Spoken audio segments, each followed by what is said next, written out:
On today's show, we got our top 10 stables and it's WrestleMania weekend, so we're running it back a few decades to review the controversial WrestleMania 7. All of this and possibly more on the weekend of WrestleMania.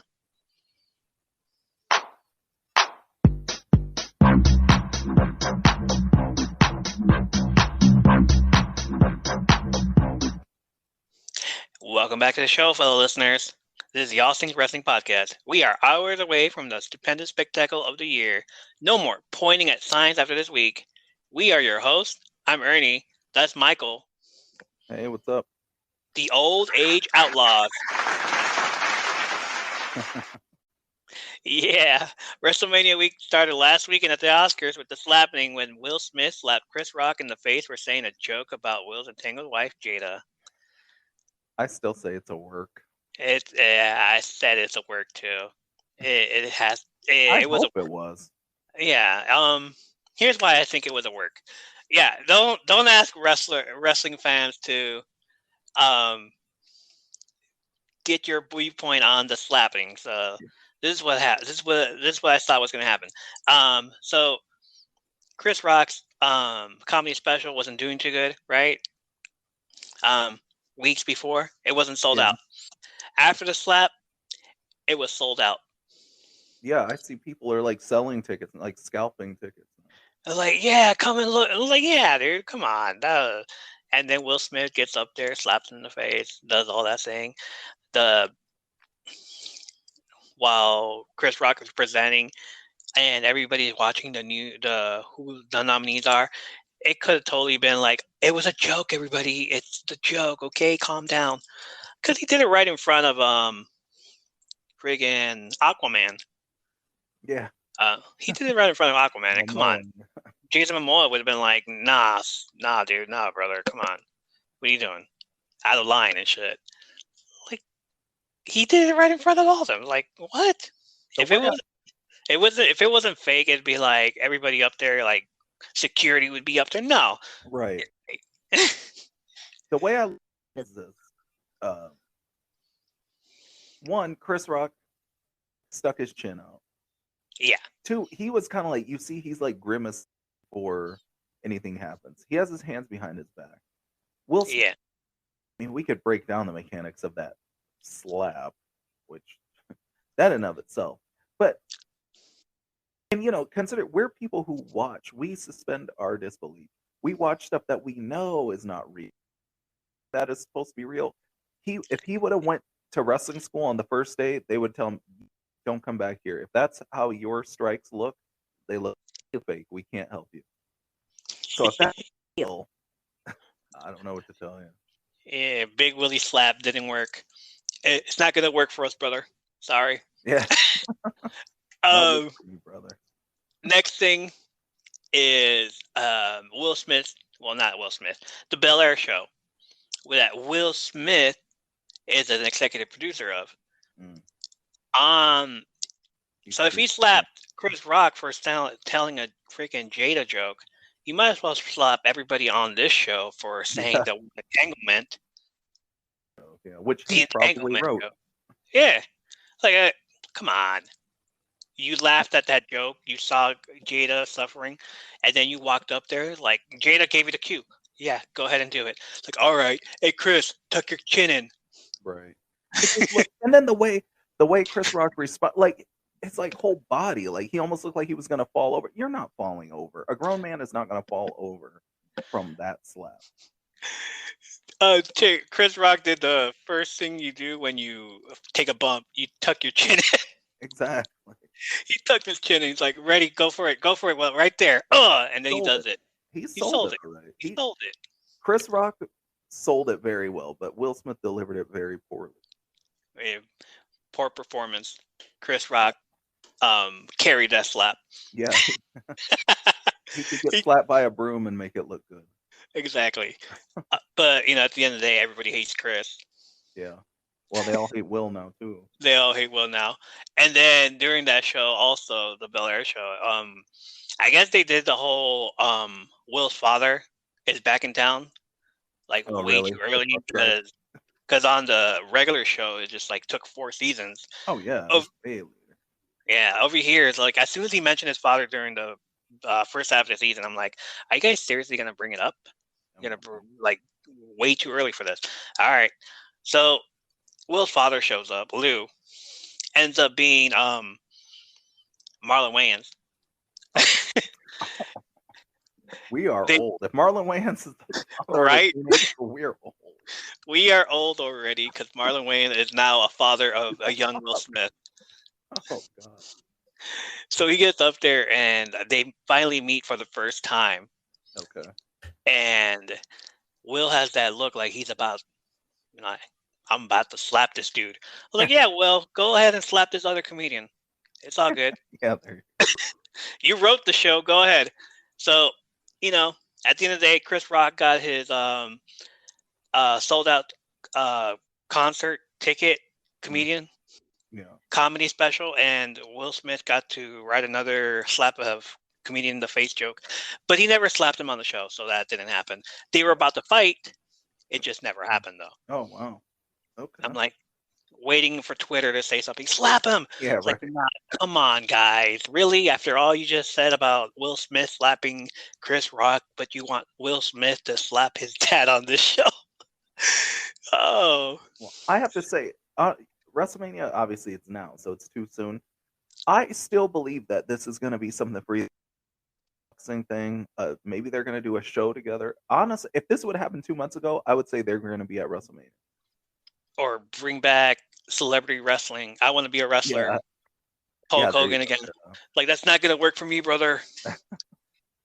Or we got Chris the Rock against Will the Fresh Prince of Bel-Air Smith. Let's go. Celebrity Deathmatch. That's what they should do. Celebrity Deathmatch would make a great comeback on this. At the end of the day, I'm just going to wait it out until the MTV Movie Awards, see if they make fun of it, because they will. Sure. They're going to make fun of it at the Source Awards. They're going to make fun of it at the BET Awards. Like, yeah, come on out, Will. See what happens to your face. Okay. Stand Deliver is tomorrow night. WrestleMania is tomorrow night and Sunday night. But we have predictions. Let's go. So Stand Deliver goes first. Okay. We have our matches. Carmelo Hayes defending his North American Championship against Grayson Waller, Santos Escobar, Solo Sikoa, and Cameron Grimes, who got in at the last minute, who beat out A-Kid. And who did he pin? I'm not gonna lie, I don't know. He pinned Roderick Strong. I told you. Jobber. Okay. Yeah. Jobber Strong. You did say that. Job squad. All this for the ladder match for the North American Championship. Prediction time. Who takes the gold? Ooh. Maybe they'll turn it around. Maybe they were making Strong look bad on purpose. That he could turn it. Yeah. He'd be the least likely to win it, right? I'm going to go with him. He's the least likely to win it, so I'm going to say he's going to win it. At the last minute, put him in the match. All right. I'm going to say, let's say with Santos Escobar. Like, he deserved that push again. I can't stand Grayson Waller. Carmelo Hayes is a great champion. Go after Santos Escobar again. Go for it. Solo Sikoa is too early for him. And Cameron Grimes, almost there, but he's not there yet. Next match, Imperium versus MSK versus the Creed Brothers for the NXT Tag Team Championship. Imperium. Yeah, let's go with Imperium. I'm not going to choose any other guys here. The Creed Brothers, it's obvious that they've been getting text messages from somebody from Boston. Don't know who they are, but, they're like, hey, whose number is from area code 718 or 718? It was around there. It was a Boston area. It was a Boston area code. Looked it up. Gronkowski's going to help him out. Wow. He'll make a comeback. It was a Boston area code. I looked it up. I also looked up who could be from Boston. And Wahlberg? No. Other wrestlers. Tag team wrestlers. Real people. There's Birch and Oni, but they got released. So it'd be kind of not weird to bring them back for this. Hey, All right, cool. Mandy Rose versus Io Shirai versus Cora Jade versus Kaylee Ray for the NXT Women's Championship. Who do we have? The champion will keep it. The champion will keep it? Yeah. Yeah. And with Io Shirai and Kaylee Ray saying, like, I'm going to beat her. No, I'm going to beat her. It's just going to be like, they're tag team, but at the same time, all right, no. I think they're going to start a storyline with that. They're going to keep each other from winning, and the champion will sneak one out while they're going at it. Cora Jade feels like AJ Lee, too early for her, and she's like such a good girl. And Toxic Attraction storyline is going great right now. Leave it for Mandy Rose. Tommaso Ciampa versus Tony D'Angelo. I think D'Angelo's been talking too much. I don't think they're going to give it to him just because they've set it up to where it seems like he's supposed to go over, at least as far as his thinking, because he's been so vocal. I think that he's going to get shocked. I think Ciampa's going to shock the world. I think he's going to win. True. We could. I mean, I don't see him losing this match and then going on Raw the next night. Well, the next night. I mean, if you're going to be logical about it, I was like, I'm trying to let the kid in me answer these questions. But Tony D'Angelo would be, set him up to where like he's now a part of this and takes out the head guy in charge. So like both of them are mobsters in their own game. So Tony D'Angelo could win this. LA Knight versus Gunther. Walter. Gunter. That's a strange one. Walter. Gunter. Oh. Yeah. Is he supposed to be? What was the? And I asked this question before, and it's my memory. Remember, we're the old age outlaws. We're the old age outlaws. To me, he looks like the Russian. What was the Russian guy? Nikolai. Oh no, not somebody like him. From the 2006 to 2000, maybe 10 or 11. Oh yeah, forgot his name. Kozlov. Kozlov. Kozlov to you? He does look like Kozlov. I'll give it to Kozlov. Let's go with Kozlov. Gunter. But then again, who knows? Maybe they'll sanction him. He can't win. There's all those sanctions on Russia. So, but I'll go with Kozlov Jr. anyway. Could possibly go on here is Index, Indy Hartwell, and Dexter Lumis versus Duke Hudson, and Persia Perota. They have a showdown. Nobody cares. NXT Women's Tag Team Championship match. We got Gigi Dolan and JC Jane from the Toxic Attraction versus the reunion of Dakota Kai and Raquel Gonzalez. Not trusting Dakota Kai at all. But if you're going to send Raquel Gonzalez to the main roster, but you're trying to keep Dakota Kai as a face now, yeah, go ahead. Yeah, I guess you got to logically. Yeah. And, I mean, it's too soon to, like, put them together again. It happened, that freaking betrayal happened in October. It's only been, 4 months, 5 months? Yeah. Around there. It's like, all right. Let's see what happens. But, yeah. Just keep Dakota Kai face for now. Toxic Attraction wins again. They don't lose their belts until later on and down the line. They need them. If it wasn't for Mandy Rose, none of this shit would be happening. Yeah, same with Dolph Ziggler. Speaking of which, Dolph Ziggler versus Braun Breaker for the NXT Championship. That's a tough one because it's like, do they want to put over LeBron? I mean, LeBron.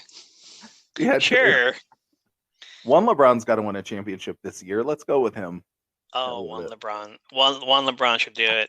Yeah, we know the other one isn't. So let's. Dolph Ziggler. I don't. Come on. Mr. Imperfect. You think? Yeah. Yeah. For some reason, Dolph. But What after He they probably win? will. What? Who's gonna come up next?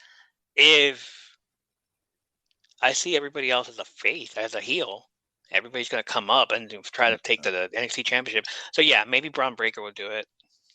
I'm just gonna go with Definitely. him for the Let's name. go with Braun Breaker. I don't see anybody else. Dolph Ziggler, like, yeah, okay, thanks for coming by and ratings, but Yeah, he needs a break. So go back. Hey, that's all for the Stand and Deliver pay-per-view prediction card.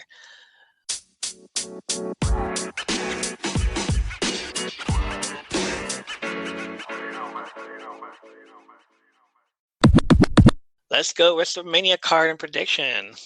What is this? Night 1, Saturday. The KO show. Guest Stone Cold Steve Austin. Kevin Owens and Stone Cold Steve Austin. We're going to do this now at the beginning? Sure. Yeah, we can do it now. Yeah. All right. Let's go for that. Who's prediction? What's going to happen?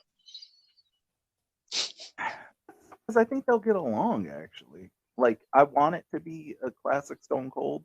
So maybe he'll say something wrong at the end and get a stunner. But I think it'll probably actually be entertaining. And I think they'll be on the same page. But I think KO will get arrogant. Okay. Yeah.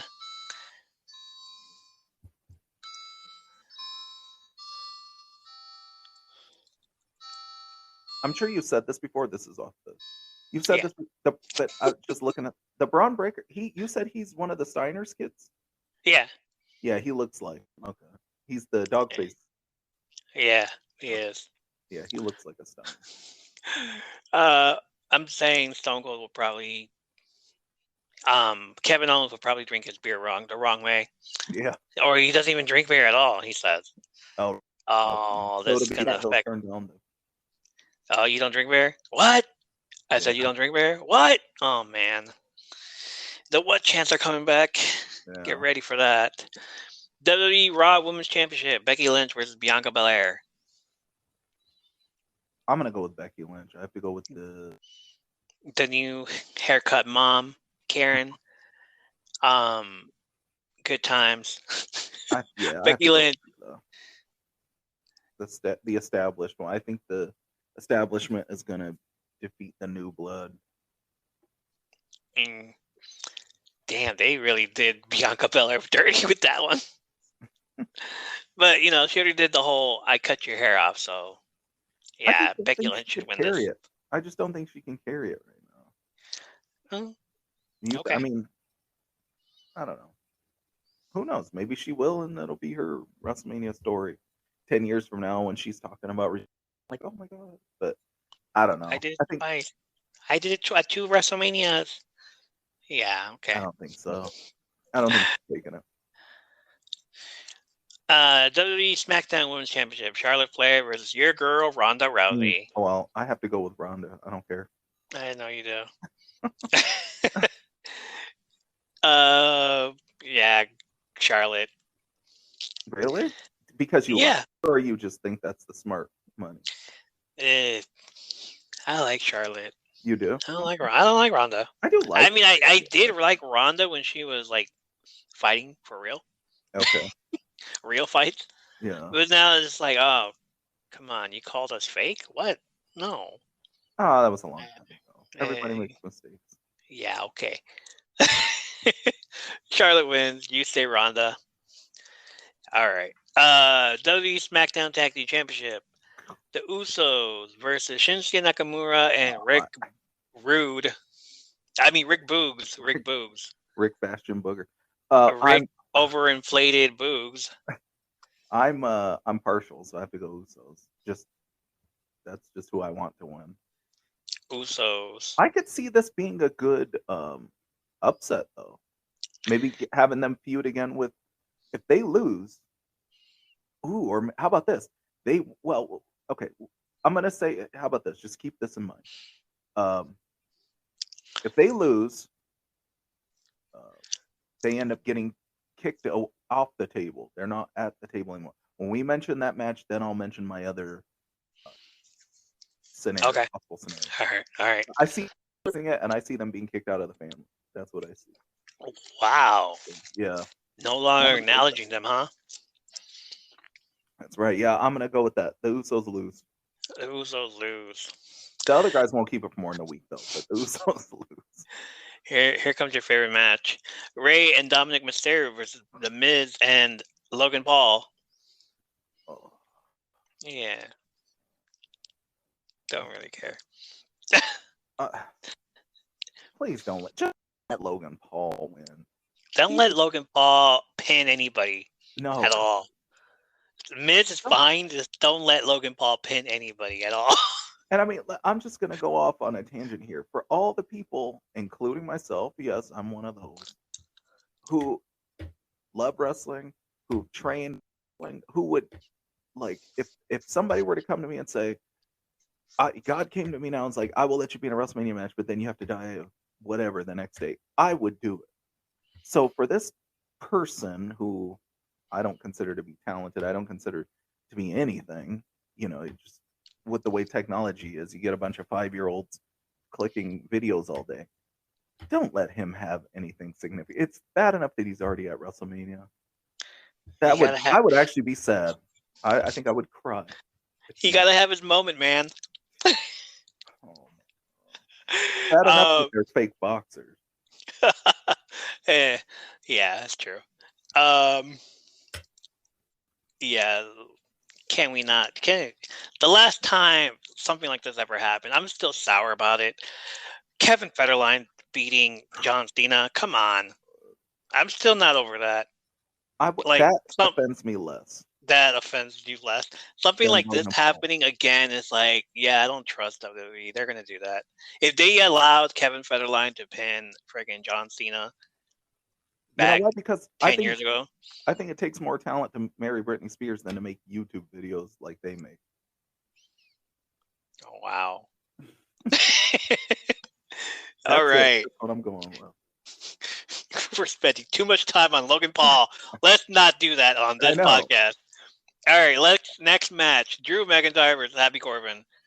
I hope Drew kicks his ass. Yeah, true. I hope Drew. I don't really care.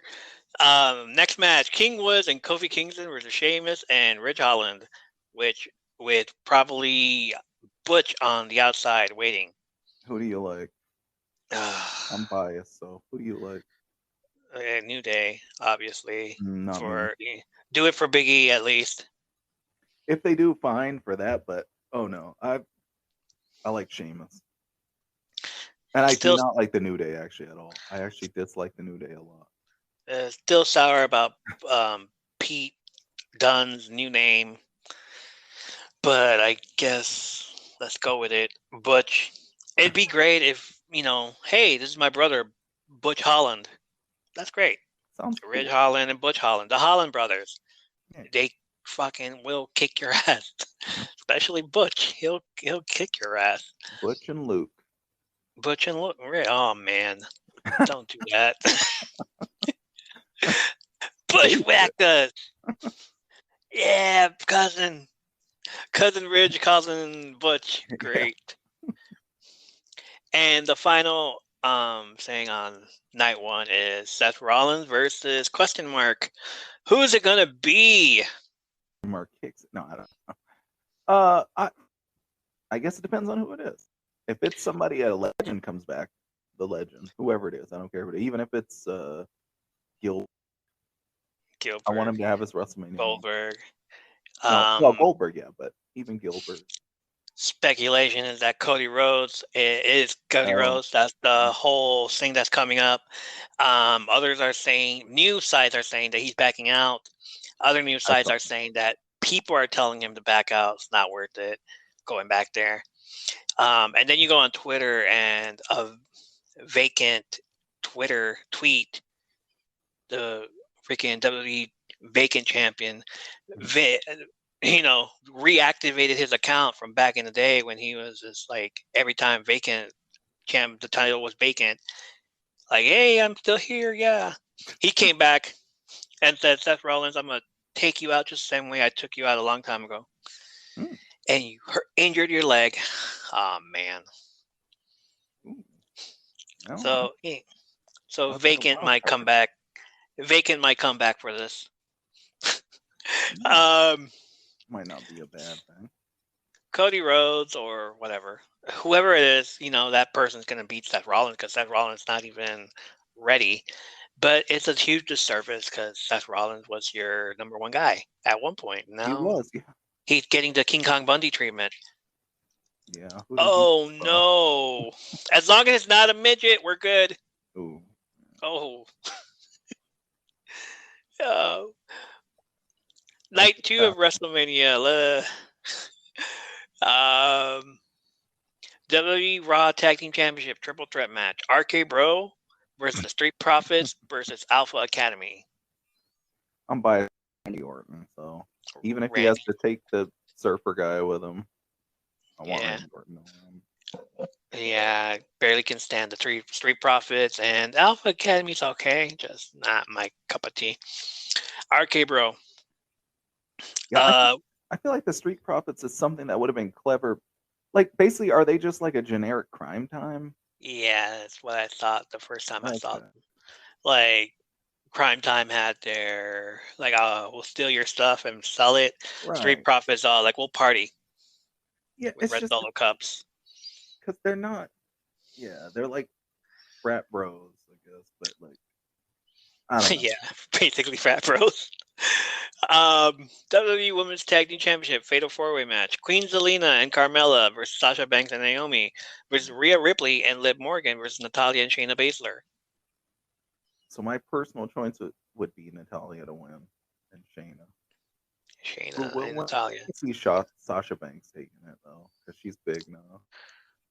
I'm gonna call it a short match and say, I don't know, Selena and Carmella. Okay. Yeah, even with four teams in there, anything more than 10 minutes is too long even with 4 teams. Yeah, it's gonna be yeah. Hey, none of you girls are doing anything. You want a match? Let's go. Johnny Knoxville versus Sami Zayn. I'll Johnny Knoxville win. Another. What, you have 2 freaking. Well, one celebrity. Yeah, one celebrity and Logan Paul. One celebrity and Logan Paul. Johnny Knoxville versus Sami Zayn. Just give it to Knoxville. Hi, I'm Johnny Knoxville, and this is Jackass 38. Yeah, fun. Have him like do a booby trap like on the show at the ring. Like the Mankind using a forklift on the Raw. Wow. That'd be great. Yeah, let's do that. It should be zany. Have him get bit by a snake like Macho Man or something. Johnny Knoxville brings out Wee Man. Sami Zayn brings out what's Hornswoggle. Hornswoggle. And then here comes Doink, and then it's just a free for all with his. Oh no! Here they all come. Let's go with Johnny Knoxville on that one. Yeah, why not? Make it fun. Hey, Pat McAfee versus Austin Theory. I could see them having Pat McAfee win, but I think Austin Theory should win. Yeah. I think he should win, but I could see them. Pat McAfee, and then the storyline continues until SummerSlam. God, I wish that was true. Until the next pay-per-view. Yeah. Like, Austin will just come out to SmackDown. Like, no, you didn't beat me fair. You cheated. Like, come on. I've beaten Adam Cole. Can't beat you. Well, Vince likes him, so they might give it to him. This just announced Bobby Lashley versus Omos. Yeah, Bobby Lashley. Yeah, I think that's... There's no way they're going to freaking bury Bobby to this guy. They do that, and especially coming back from an injury. You don't come back from injury. You're better off staying home if you're going to lose to that. You're going to lose to this guy. To this monster. What? Just bring back freaking Braun Strowman. Gonzalez. Oh, yeah. Braun Strowman, Giant Gonzalez. Bring back all the monsters that can actually wrestle. Wow. If they let him win, I don't know. Would it be it wouldn't be clean, but I don't know. Yeah. Unless they're gonna try to push him, but Like, yeah. Okay. Edge versus AJ Styles. Edge. Damn. All right. Cool. I gotta go with the old guy. The old guy. Finally, WWE Champion versus Universal Champion. Winner take all championship unification match. Brock Lesnar versus Roman Reigns. For me, you go first. This is actually. Oh, and just let me remind everybody there, we're speaking as marks here because there's gonna be people like, oh, dummy, so and so is going to film a movie in 2 weeks, right? We're not doing all that. We're speaking at least I am. I'm speaking as a mark. I'm choosing who I like, not who, oh, so and so is going up for surgery next month. He has to live. Because I used to, I would go to. I remember when I went to. I know, off on a tangent, but I went to the. Was it No Mercy? On one of those. It was in September 2003. It was when Triple H, I want to say, went against. Would it have been Steiner or Goldberg? Either way, somebody asked me out in the lobby or whatever. I'm like, oh, what do you think's going on? I was like, H. And then somebody up top was like, he has to lose. I think, wasn't that when he went to go film Blade or something? Triple H, yeah. Yeah, so they were like, no, he's going to lose. He's leaving in a couple weeks to film. Yeah. Okay, dude. If you're going to do all that, why'd you even waste your money for a ticket? So we're speaking as marks, at least I am. So all you smart marks, save it. Don't care. Anyway, go. I'm going to say Roman Reigns. 579 days as champion. And, well, by the time we get to night 2, it's going to be 581. So continue that. And just keep going. I would like for Roman Reigns. It's hard for me because, again, we're the old age outlaws, but like, I've been a Brock Lesnar fan almost from day one when he came in. So it's like, okay. So what do you do after Brock Lesnar wins? And what do you do with Roman Reigns after Brock Lesnar wins? Yeah. Like, okay, you're gonna go back to fighting Brock Lesnar again, going for that title, and then you beat him, and then what? Oh shit! Okay, day one. All right. Don't really care about his title reign anymore. He already got beat. Prove that he can get beat. The problem is that if Brock doesn't stick around, people don't want to have the belt on TV once a month. I mean, if we're gonna go with that, Right. We still need that Rock versus Roman Reigns match to go happen too. Ooh. Wow. That would actually be good. So I will say this. I do want Roman Reigns to win. But could they have something where, again, wouldn't this be like another streak for Brock Lesnar to break? Oh, damn it. I mean, another streak with them. You never know. What was your thing with the Usos for this one? Oh, so this one, I was thinking maybe instead Roman Reigns loses the title and then he's no longer head of the table. They put him out of the family. Oh. You remember when he was, I don't remember exactly when it was. You probably remember better than me. When he was hard on them and he was like telling them they were like a disgrace to him and he wasn't, remember? Yeah. So what he was telling Jay and Jimmy, like, I'm the head of the table. This is my show. Right. And he no longer has the belt, but the Usos do. So now one of the Usos has to. Yeah. They keep the belt. He loses the belt and he's like, hey guys, it's cool, whatever. And they're like, no. And then maybe he turns, and then all of a sudden the Usos and Heyman turn on.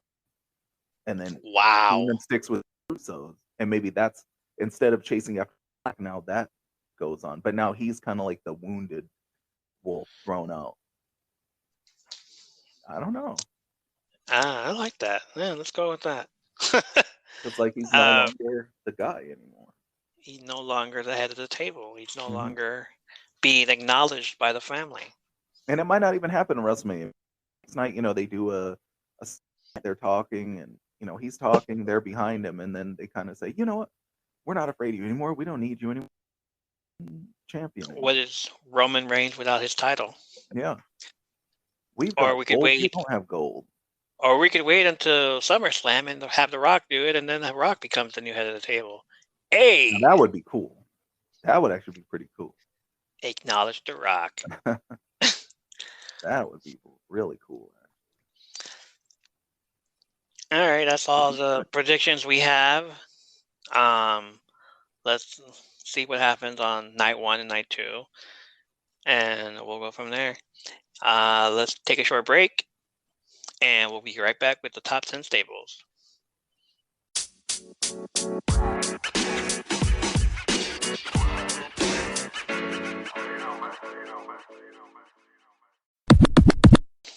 This week's question was the top 10 stables. Personally, from both of us, not top 10 stables of all time and everywhere else, just from us. I asked this question in the Old School Wrestling Facebook group and got a few responses. I should visit that site too. Forgot all about it. One of which I took a look at and was really impressed. But I do want to point out is that the reason for a stable is to create chaos, destroy the competition, and secure any and all titles that are available. So not a lot of favorites were chosen. Sorry, guys that wanted, who you are. But I did look at the history of who I chose, and it was from all the companies that I've watched till now. So basically, we have a bit of New Japan, a bit of Mexico stables, a bit of ROH, TNA, WWE, ECW, WWE. I looked at them all. So with that in mind, let's go with number 10. You going to start this off? All right. I'm gonna put it, they're not necessarily all in order. I'm gonna have a few that are specific, but I'm gonna go with the New Heart Foundation for number 10. Damn! Let's go. I liked them. I thought they were relevant at the time. I thought they were pretty cool. My number one tag team I would say is the Heart Foundation. So to have the New Heart Foundation with Bulldog and all the other guys, not my favorite, definitely a top 10. I'll let them start it off. All right, cool. I have a few. Hold on. I have a few honorable mentions in here also, like at least 4 of them. Okay. Do you have some too? I could throw some in there. Okay, cool. We can do that. My number 10. Yeah, we're there way past the Heart Foundation on this one. The Dangerous Alliance. Started in 1987 and evolved into 3 different companies. The group's name came from Paul Heyman, who was known back then as Paulie Dangerously. Formed in AWA with Adrian Adonis and the Midnight Express. Oh, wow. In 1991, he formed the Alliance in WCW. When he got fired as a commentator, he came back at Halloween Havoc and introduced everyone to the mysterious Phantom, which ended up being Ravishing Rick Rude. At Clash of the Champions 17, Rick Rude defeated Sting for the WCW United States Championship. On the following episode of World Championship Wrestling TV, Heyman announced the formation of the Dangerous Alliance, which included Rick Rude, Bobby Eaton, Arn Anderson, Larry Savisco, Medusa, and Stunning Steve Austin. Nice. Okay. ECW 1993, Dangerous revived the Alliance with Jimmy Snuka, Don Morocco, the Dark Patriot, and Hot Stuff Eddie Gilbert. Also in 1993 on Hardcore TV, Dangerously added 2 new members to the group, ECW champion Shane Douglas and Sharon Martel. The group also included Sabu as the bodyguard at one point. Other members included Tasmaniac and 911. 11 championships held altogether as a unit. You really went back with that one. Oh, I went back and found out that Arn Anderson got around. Basically. Yeah, I'm just like, what the hell, man? What other stable were you in? Oh, well, obviously I know about that stable, but my goodness. He really got around. Number 9, go for it. Number 9, I have to go with you'll like this one. It's from our era, The Brood, Gangrel, Edge, and Christian. Yes. Love that. Like I said, back then, with being with the Undertaker, all that stuff, it was just fun times. Obviously, the Bloodbath was probably the most fun. The Bloodbath were fun. Like I remember watching that and just like, what the hell's Like I going want to on? be Is there. that real blood? Yeah, right. What? Is that the Carrie thing going on? Pig's blood? I wish it would be cool to be in the front row. Oh, getting blood. Yeah, The great. tie-dye shirt. Getting splashed. It's the reason I became a CSI agent. Wow. So that's why I got to stick with Edge this weekend. I got to go Of with course. Edge. Got to go with Edge for everything. Like he's an old man, but still, he can still go. And he just came back from a neck injury too, so we got to go with Edge. Gotta go. All right, my number 9 is the Hart Foundation. Okay. Originated in 1985 by brothers-in-law Bret Hart and Jim Hart. Jim Neidhart, not Hart. Jim Neidhart as a tag team, and then modified its name into new foundation between Jim Neidhart and Owen Hart. They really didn't become a complete stable until 1997 when Bret Hart reconciled with his brother Owen, brother-in-laws the British Bulldog and Jim Neidhart, and family friend Brian Pillman, who were involved in the deep trenches of the stable wars in the Attitude Era. Remember that. After the death of Brian Pillman, the others continued on with the stable until the tragic Montreal Screwjob expanded the entire group. Yeah. The Hart Foundation name didn't come back until the early 2000s when Bret Hart's nephew and toxic wrestler, Teddy Hart, brought it back to team with third-generation Harts, his cousin, David Hart Smith, Natalia Neidhart, and Jack Evans in Stampede Wrestling. So it went back to its roots. In 2007, the Hart Foundation was back at a stable in WWE's developmental territory, Florida Championship Wrestling, which included Teddy Hart, D.H. Smith, Natalia Neidhart, and her husband, Tyson Kidd, and Ted DiBiase Jr. Wow. Oh, wow. Okay. Yeah. Like Ted little DiBiase in the stable. Like, all right, cool. So not only were you in Evolution, you were here too. Yeah. In 2008, WWE brought in D.H. Smith, Natalia, and Tyson to the main roster as the Hart Dynasty. This team only lasted until 2010. In 2018, a new Hart Foundation stable was formed in Major League Wrestling with Teddy Hart, D.H. Smith, and Brian Pillman Jr. They have collectively held 17 championships together all across the states over the years. Oh. Not a bad one at all. Yeah. Oh, anything with Bret Hart in it, like it has to be in that. Always got to be good. Number 8. Okay, now let me ask: can a tag team with a manager who was like not if it was a manager like Jimmy Hart, but if it was kind of like a manager who at least seemingly could have been involved, can that be considered a stable, or should I save that for an honorable mention? You could put that in there. I tried putting that in there, and then I was just like, all right, I'm going to do an honorable mention on them. All right. You're going to laugh at this one. All right, go ahead. Men on a Mission. Oh, my God. With Oscar, right? That's 3. Yes, he was a manager, but he was a solid manager for them. It's not like he's Jimmy Hart going everywhere, between everybody. He was like, you can't say Men on a Mission without Mabel, Mo, and Oscar. I can't say Men on a Mission without Mabel and Mo. Oscar is like, what did you do? He was their MC. He was their Flavor Flav. Okay, Flavor Flav, I understand. Like, you did nothing for this. It's not true. He's the one who got the crowd into it. Okay, yeah, right, because without him, freaking Mabel would just be hurting people. And Mo, come on. Mo is just horrible at this. I think Oscar is more memorable than Mo. Yeah, truthfully it is. It's like Mo was just there, it's like, you're the new king of the ring. That's as far as I can remember. That's it. That's the only memorable thing that he ever did. Well, and then obviously King Mabel went on to do his own thing, and then he became Viscera. And Big Daddy V. Let's not forget about Big Daddy V. Oh God! Put some respect on Big Daddy V's name. Let's forget when he took off the garbage bag and put on suspenders with no shirt underneath. Let's forget that. All right, fine. My number 8, the Fabulous Freebirds. Oh, you put them at 8.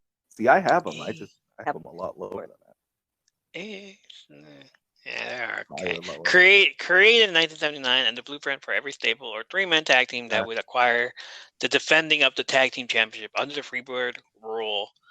Originated as a tag team in Mid-South Wrestling with Michael P.S. Hayes. The P.S. stands for Pure Sexy. It does. And Terry Bam Bam Gordy. They didn't take long in adding third member Buddy Jack Roberts. They were the reason for the Freebird rule, which invented which any 2 or 3 members can defend the team's championship. Their famous feud consisted in world-class championship wrestling in Dallas, Texas, against the Von Erich family. Yay! Remember them? Of course. Texas Tornado. Dallas remembers. Yeah, they were. The Freebirds went all over the territories, inciting riots, not on purpose, but they were the reason for the term heat. Heat. We're gonna kill you, Heat. Yeah. You hurt our Von Erich family. How dare you? Oh my. Yeah. Later upon joining WCW, Hayes would team with Jimmy Garvin and Bam Bam Gordy, as well as the services of Brad Armstrong, who was known as Bad Street. Collectively, they held 28 championships together with different managers in the stable, such as Big Daddy Dink, don't know who that was, David Wolf, Precious Jimmy Garvin's wife, Valerie French, also known as Sunshine, and Diamond Dallas Page. Good times. DDP was in the group. They weren't known as the Fabulous Freebirds, but he was in there. He was manager.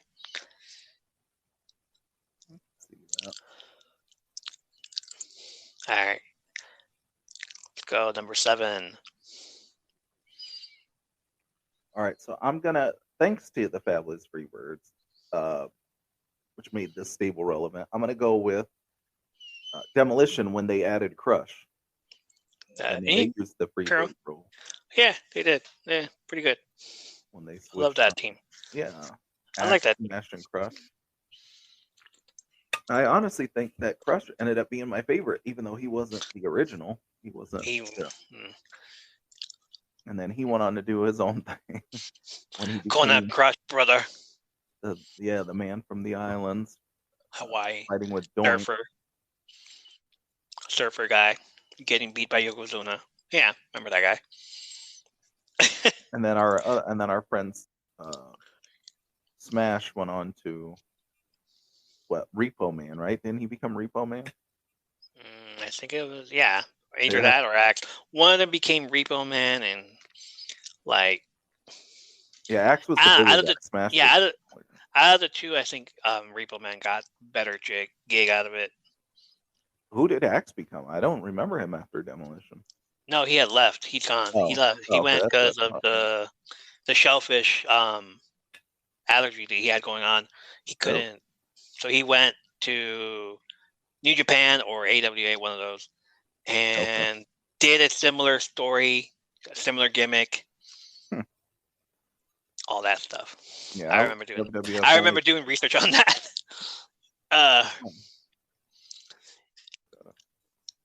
My number 7, which I found on the Old School Wrestling, which somebody told me about that I should take a look at.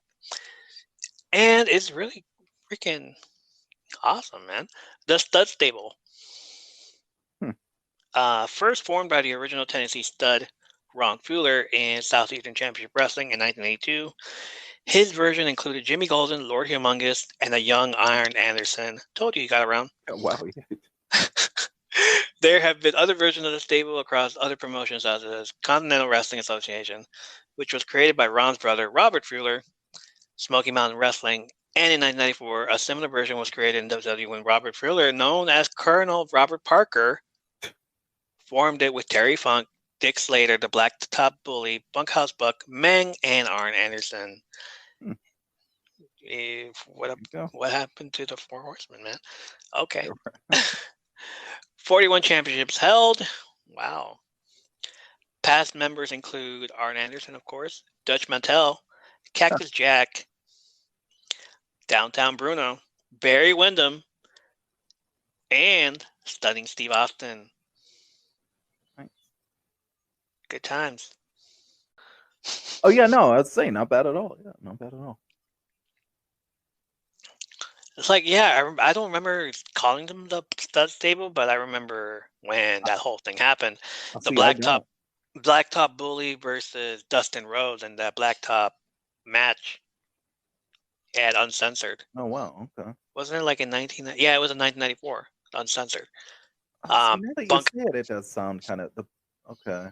Yeah, the bunkhouse match, bunkhouse buck. Meng was their security or bodyguard, but I don't remember Arn Anderson in it. Yeah, and then no. and then Terry Funk and Dick Slater. I do remember those two because I hated these guys. They were like brawlers. Like that's the only thing I remember about them is that they were brawlers. They were freaking. They didn't sell any moves. They just like, all right, Terry punch. Funk. No, he didn't like it. So Punch, punch, punch, brawl. Was it a forearm to the eye? Rub the forearm, all that stuff. Yeah, I remember that. And then Dutch Mantel is a manager. That's freaking awesome. Cactus Jack. I don't remember Downtown Bruno though. No, I just. Who is Harvey Whippleman? Oh well, yeah, I know him. But stud stable, man, pretty good wrestlers in there. All right, what's your number 6? My number 6 is gonna be a stable that came to the WWE in 2000. The Radicals. The Radicals. Benoit, man. Saturn and Dean Malenko, when they sat in the crowd, remember they sat in the crowd? Chris Benoit was wearing his silk see-through shirt. Oh my God, yeah. the 1980s silk shirts from all of them actually. Like, hey, we're going out. Wear your top. Yeah, wear your best. Wear your Sunday best. Gotta look fancy for the occasion. But that was definitely cool to see them there. That was kind of like a takeover type of thing. And being 4 serious wrestlers at the time when there was, it was still a lot of DX and a lot of joking and stuff going on. Yeah. Serious wrestlers at the time. Yeah. I wonder what happened to that. All considered. I mean, even Perry Saturn, well, he was considered a tough guy, but Benoit, Guerrero, and Malenko, all considered very, technical wrestlers. Even Saturn. Even Saturn. Saturn too, was he? Okay. I just can't stop thinking about that mop thing. Oh, always come back to the mop. Man, look, he freaking beat up the guy. He takes him out. Mike Bell, he beats him up. He gives him a fucking concussion. He deserved that.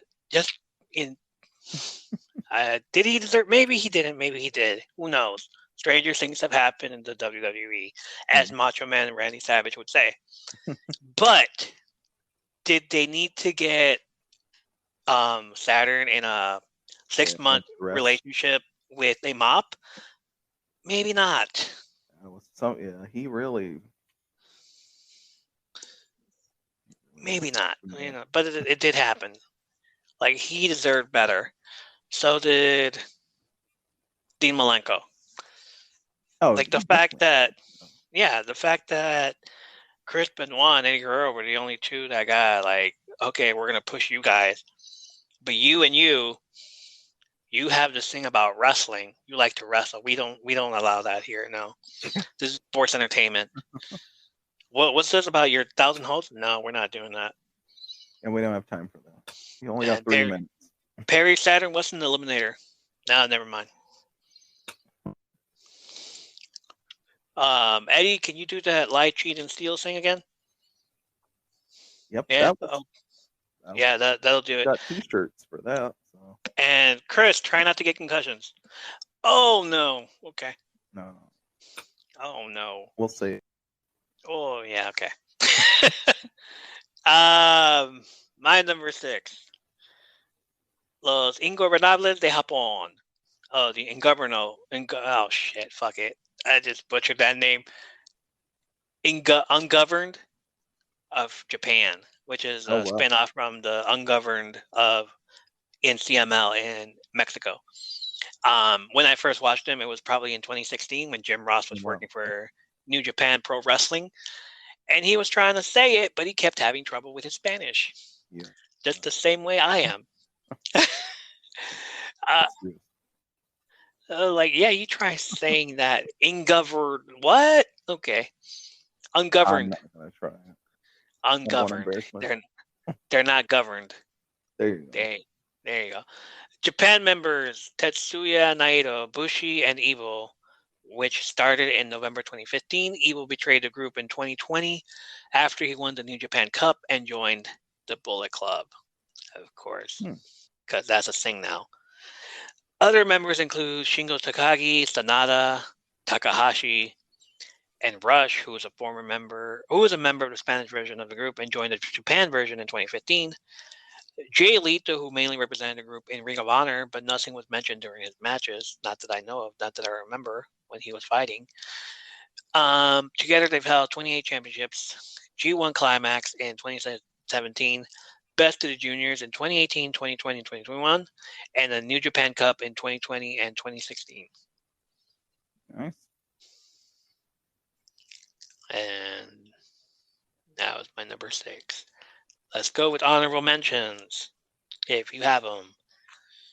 All right. 4 Alive Crew.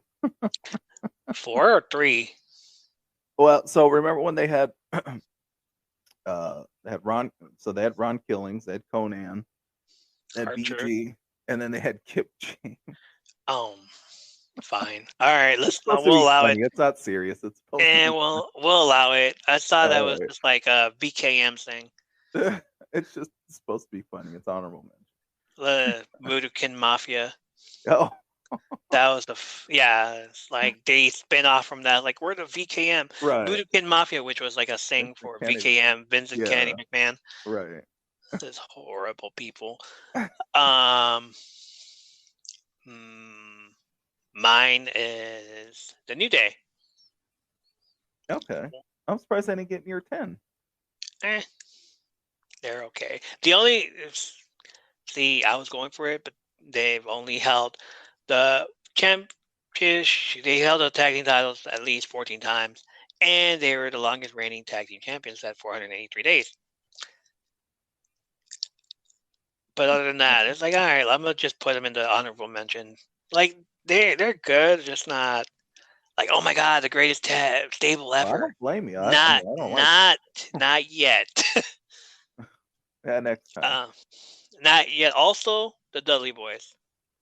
Oh yeah. Established in 1995 in ECW by Big Daddy Dudley. He had his boys Dudley, Big Dick Dudley, and Snot Dudley, and were only supposed to be a comedic team family group of jobbers. Snot Dudley left the group and ECW due to a ski jet accident. Hey, same thing happened to never mind. And was replaced by Dances with Dudley. The group was expanded when they added a Beast member, Chubby Dudley, and Deaf member, Sign Guy Dudley, into the group. A bunch of Dudleys. I wonder why they didn't bring in any woman Dudley. All right.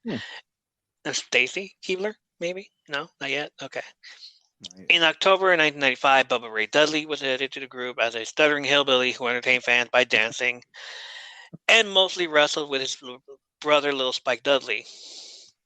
Devon Dudley joined ECW in April of 1996 as well and was hostile towards the family, claiming that true Dudleys were not comedians. In February of 1997, Devon and Bubba Ray Dudley kicked everyone out of the Dudley family except for Sign Guy Dudley and Big Dick Dudley. They made their way to the WWE with Spike Dudley and in TNA as Team 3D with a total of 40 combined championships. Wow. The reason they are not on the list and are honorable mentions, even though they started as a group of stable, years later they would be known as one of the greatest tag teams of all time. That's partially without Spike Dudley or other members. Yeah. So there you go. All right. I want to do one more. And yes, this is a tag team. I just really want to say this name, so just humor me. Honorable mention also? It's an honor mention. It's really a tag team, but because one guy had 2 different names, I'm going to count him as 2 different people. All right, let's go. 2 dudes with attitudes. Oh, the hell. Kevin Nash and Diesel? Yeah. Shawn Michaels, Diesel, and Kevin Nash. I'm counting them as 3. What is it? For WWE 2K22, he has his Diesel and Kevin Nash in the stable. So That's pretty funny. I just want to say that the name Two Dudes with Attitudes. That is fine. My other honorable mention is, let's not butcher this one like I did with the Ingovernables, Los Perros del Mal, or the Dogs of Evil. Originally created in Mexico in CMLL, which it consisted of mainly heel luchadores and founded by Pedro Aguayo Jr., the group originally started as La Furia del Norte, or the Fury of the North, but was changed and evolved into the Dogs of Evil as wrestlers not from the North started joining. On June 6th at AAA biggest event of the year, Triplemania 18, hey, creative name, Pedro Aguayo Jr., Damien 666, Halloween, and LA Park. When was that in? Yeah, not La Parka, LA Park. Yeah, same mask, but same mask and everything, but just because of somebody else owning the name, I guess. Yeah. Started an invasion in the promotion. At one time, there were 33 members in the stable. Sadly, the stable disbanded due to the loss of Pedro Aguayo Jr. that happened in 2015. I'm not going to tell you who killed him. I mean, what happened, but Yeah, we'll save that one. He jumped up the sky. Yeah. Other past members include Hector Garza, Evilise, LA Park, Psychosis, Pentagon Dark, who still wears the 3 scratches on the back of his wrestling gear as a tribute, because those were his brothers, and Taya Valkyrie, and Canadian Teddy Hart. What the hell? Okay. Oh, yeah. Sure, just bring in the guy that nobody likes. Yeah. They collectively held 12 championship rings, King of Kings tournament in 2012 and 2016, and the Triplemania Cup in 2014. So they won the Triple H tournament. Nice. Triplemania, King of Kings tournament. King of Kings. I wonder if Triple H didn't. Oh, yeah, okay. All right, cool. Great not knowing what that meant, but okay. All right, let's back to the countdown. Number 5. All right. Good stuff. I am going for number 5. I'm going to go with the corporate ministry. Oh, my goodness. I just watched Evil on Peacock, too, which is hilarious. Oh, you have to check that out. I definitely have to look at that. No, I like corporate ministry. I mostly like the theme song. And I like having, with all the guys in there, having Jane in there and Triple H adding to it. I think it added another layer. It wasn't just the supernatural stuff. It was just, basically, it was like every corporation you can think of. I think the devil is in every successful corporation, if you ask me. So yeah, there it is. It's art imitating life. It's life imitating art. But I thought it was cool though when they would come out and you just see like 15 people coming down to the ring all at once. Yeah, right. Like NWO like style. Roster, yeah. Like NWO did it, and over here they do it too. It's like, see, this is better. This is much cooler because they're gonna get their ass kicked. They're not gonna be champions. But over here it's like, oh man, same old shit. Okay. So I thought it was cool having all them come out, and like I said, it just added a little bit more to it than just the supernatural stuff. Right. Yeah, I really love those. Sad that they didn't include that in Undertaker's saying about evil, but they did it in Stephanie McMahon's episode. So it's like, all right, cool. I guess we're gonna save some stuff over. All right, my number 5. You're gonna laugh at this one. The Heenan family. Well, no, they're good actually. They're good. They're very good. Like, I always thought they were just jobbers, but no. Like, okay, really? looking at it now, it's like, oh, okay, Perfect, Mr. Nice. Perfect, Rick Rude. Well, they became jobbers later, but not. The only good thing about the Heenan family was Mr. Perfect and Rick Rude, and maybe Andre the Giant. Everybody else just like, what the hell did you guys do? No, yeah, I don't remember him being in there. I saw that Jimmy Hart managed him. Jimmy Hart, you're right. Okay, you're right. All right. Original incarnation from the brain of Bobby Heenan that started in the American Wrestling Association in 1974 as a manager to Nick Bockwinkel, Ray Stevens, and later forming the group stable with Bobby Duncan Sr., also included in the first incarnation where the Blackjacks Lanza and Mulligan, also known as Robert Delroy Wyndham. You know Wyndham? Yeah. That Wyndham. Between 1974 and 1984, when he joined the WWF, he was in other promotions, including Georgia Championship Wrestling. Heenan made his debut in 1984, and the first member of the Heenan family originally was supposed to be Jesse the Body Ventura, but he was forced to retire due to health problems. So Big John Studd replaced him. So we get that one first. Yeah. Between 1984 and 1993, when Heenan left WWE for WCW, the Heenan family was legit stable, with 29 championships under their belt and big names such as Andre the Giant, hot jobbed. He left because of health reasons. Haku, jobbed. The Barbarian, jobbed. Hercules, sold his contract. King Kong Bundy. Okay. Ric Flair. Yeah, see, there's a good one. He brought in Ric Flair. He brought in Lex Luger. The Brainbusters. Arn Anderson and Tully Blanchard. Mr. Perfect and Rick Rude. So he kind of did a good thing out of it. Okay. Give him some not bad. Not bad stable at all. Not together, but he had a family. There's nothing more important than family. If you've ever seen Fast and Furious, you know that's true. Can't play music anymore, but we're trying. All right. Number 4. So you'll probably laugh at this one. I'm going with Four Horsemen, but I'm going with the Four Horsemen with Benoit in it because I'm a Benoit guy. Yeah, I know you are. Go ahead. So what else do you got? I don't think that was the best. Obviously, that wasn't the best version of him, but I just at that time that's when I would have been watching him. So I thought that was kind of cool when they had him and remember they did that whole thing. Enter. How do you do it? He was like, enter Chris Benoit, and then he did this whole speech. Joining the Four Horsemen and stuff. So I thought, and that's back when we thought it was real. It was kind of scary, actually. His persona when he was with Four Horsemen. God, yeah, that one. Now, which one with the Chris Benoit was this? The one with Mongo or the one with Dean Malenko? I'm actually gonna go with the one with Mongo. I know that's probably not the best one, but I like or the one with Brian Pillman. I liked him. I was not a big Brian Pillman fan. I'm not gonna not the biggest. So I'm gonna go with the one with Mongo. The one with Mongo. Yeah. Cool. I thought he was believable as an enforcer back then. That's so he true. Kind of made the team. Yeah, he was. Who they were at that time. My number 4 is, ladies and gentlemen, boys and girls, children of all ages, D Generation X. Or the stable that got mostly all the young kids in trouble at school. Mm-hmm.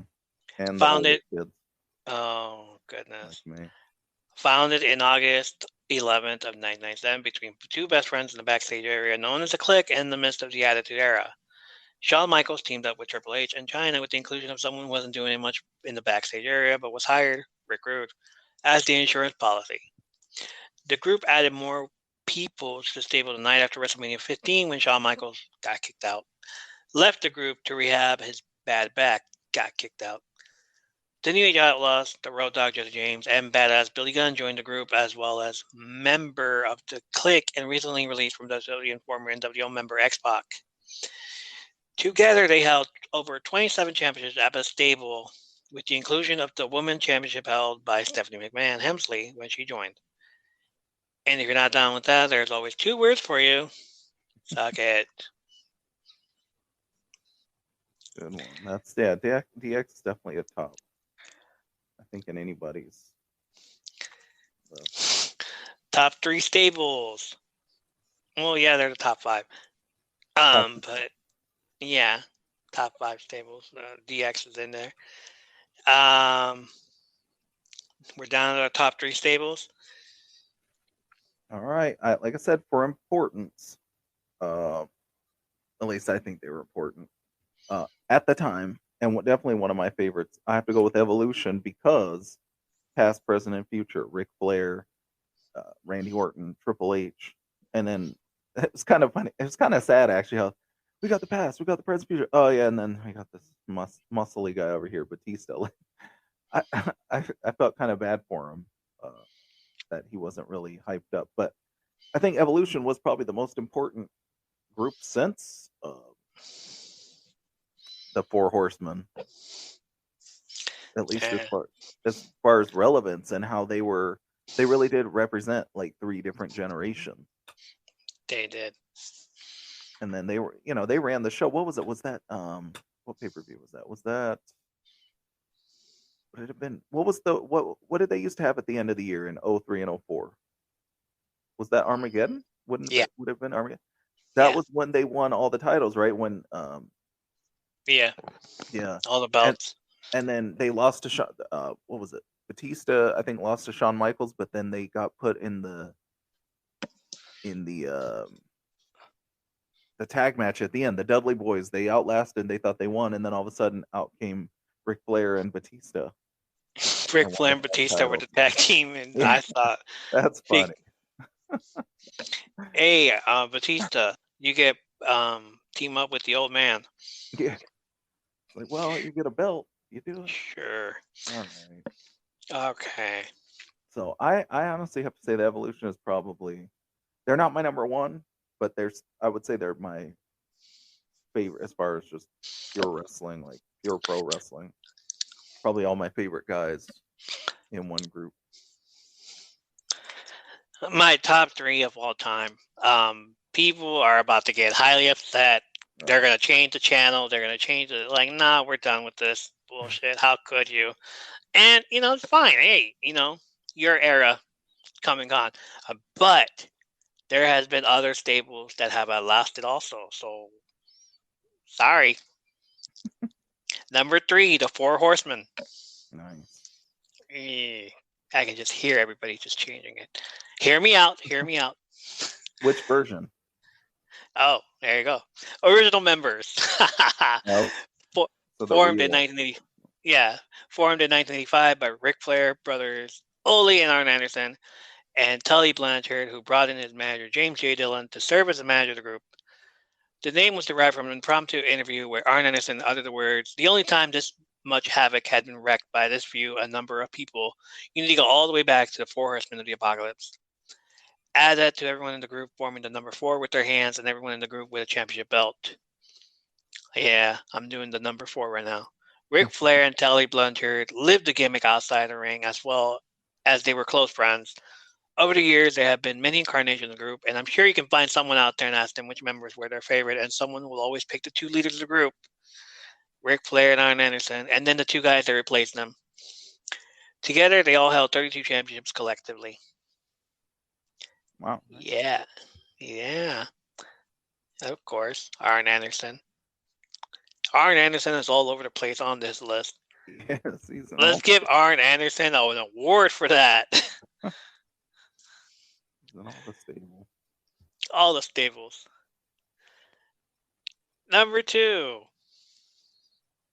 You probably won't like this, but I do have to. Because I put them up so high. The Fabulous Freebirds. Oh, that's fine. Because they're so influential. Like I said, when I mentioned Demolition, and even your guys, the New Day, use the Freebird rule. So I mean, they all did. To this day, they all do the Freebird rule. Right. To this day, they're still they've had such an impact. So I have to go with the Freebirds as number 2.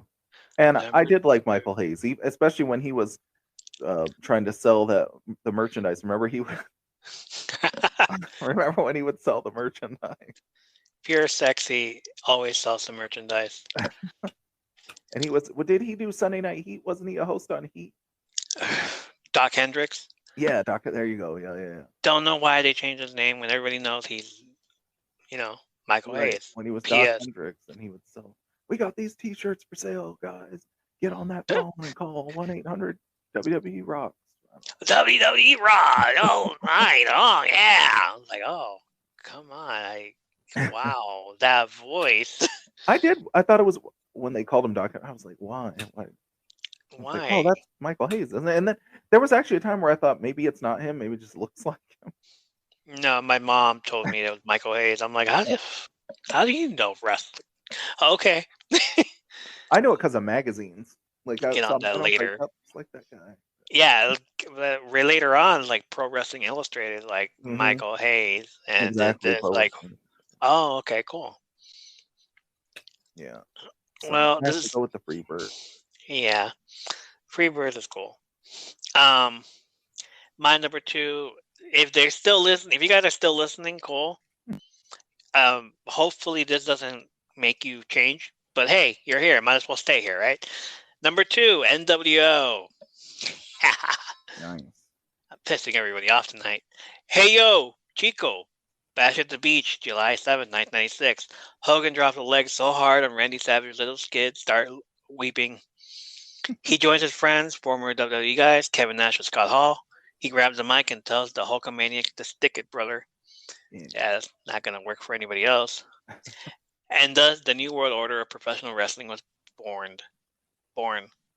Why did I say bored? It was born. The start of the revolution begins, and it's the only then that we all know shit is about to get real. With a combined total of 41 championships and an NBA championship. Oh. That counts, right? Yeah, it counts. Of course. An NBA championship. Hey, an NBA championship counts. Yeah. A lot of Pro Wrestling Illustrated awards, and I'm going to say it, the ending of the most famous undefeated streak.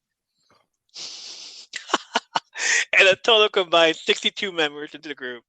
Yeah, since its inception in 1996. At one point, they did have the 62 members in the ring. They were the top. No, not really. The 32 members at least. Oh, the other half were just like the B Squad, and yeah.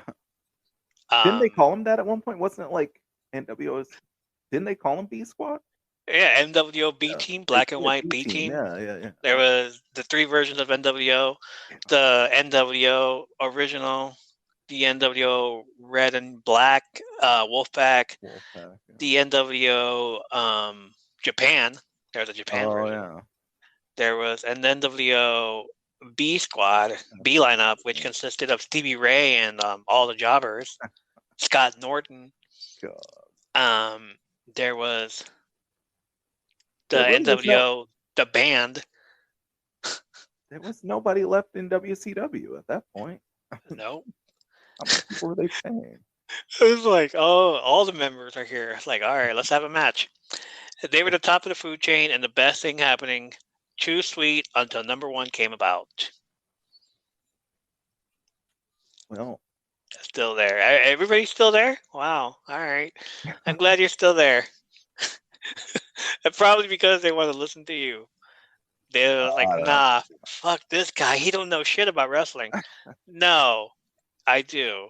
It's just that you're so hung up on the 4 Horsemen being number 1 that you forget that NWO had an NBA championship. That's true. How many other groups? How many other stables can say they held an NBA championship? Nobody. There you go. They're the GOAT. The second GOAT. Okay. The first GOAT is really gonna piss them off. Oh no. All right, go for it. So can we do one honorable mention? One more honorable mention. One more honorable mention. Bloodline. The Bloodline. Damn, why didn't I pick that? 500 days as a champion. Yeah, got it. Just because, they're new, but I just like them. They haven't done a whole lot. I mean, as far, over the years. But give them time. Give them more time. But as far as number 1 goes, I'm going to have to go with Nation of Domination. Because they brought us The Rock. They brought us The Rock. Okay, that's cool. Nation of Domination, Farouk, The Rock, Mark Henry. And you can't forget when Owen Hart was there. Owen Hart, The Godfather, and D'Lo Brown. Yeah, that's who I was trying to remember. D'Lo Brown. Yeah, you can't. Any group that brought you The Rock, just like you, DX, because they brought us Triple H, Nation Domination, and Nation Domination. I think that there would be no. Well, I can't say that.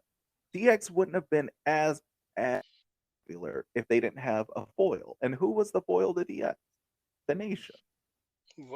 Okay, the second generation of DX, the second gun. Well, okay, basically. Yeah, not the first. Yeah, because the first one was the Hart Foundation. The second one with The Rock as the leader was Attitude, when they were really like the Attitude Era didn't start until Bret Hart left. Yeah, so I'd say 98 to whenever was when DX, they had to have a team, and that was the Nation. They were going back and forth, you know, it's just like when the Nation would be out there beating up somebody, who would come out? DX. Yeah. They even did blackface. Did DX. Oh my God! So, go back to that one. So yeah, I have to go with that. And they all went on to have respectable careers, right? Would you agree? Yeah. No? They did. Yeah. Wait, obviously The Rock. Yeah, obviously The Rock. Mark Henry. Mark Henry. Yeah, Mark Henry. Godfather, he was already Papa Shango and Kama, so he had already had a good career and went on to do the Ho Train. Obviously Owen Hart. The Good Father. Yeah. Yeah. He had a great career. D'Lo Brown. D'Lo, who was kind of iffy after he did draws the wrong, but still.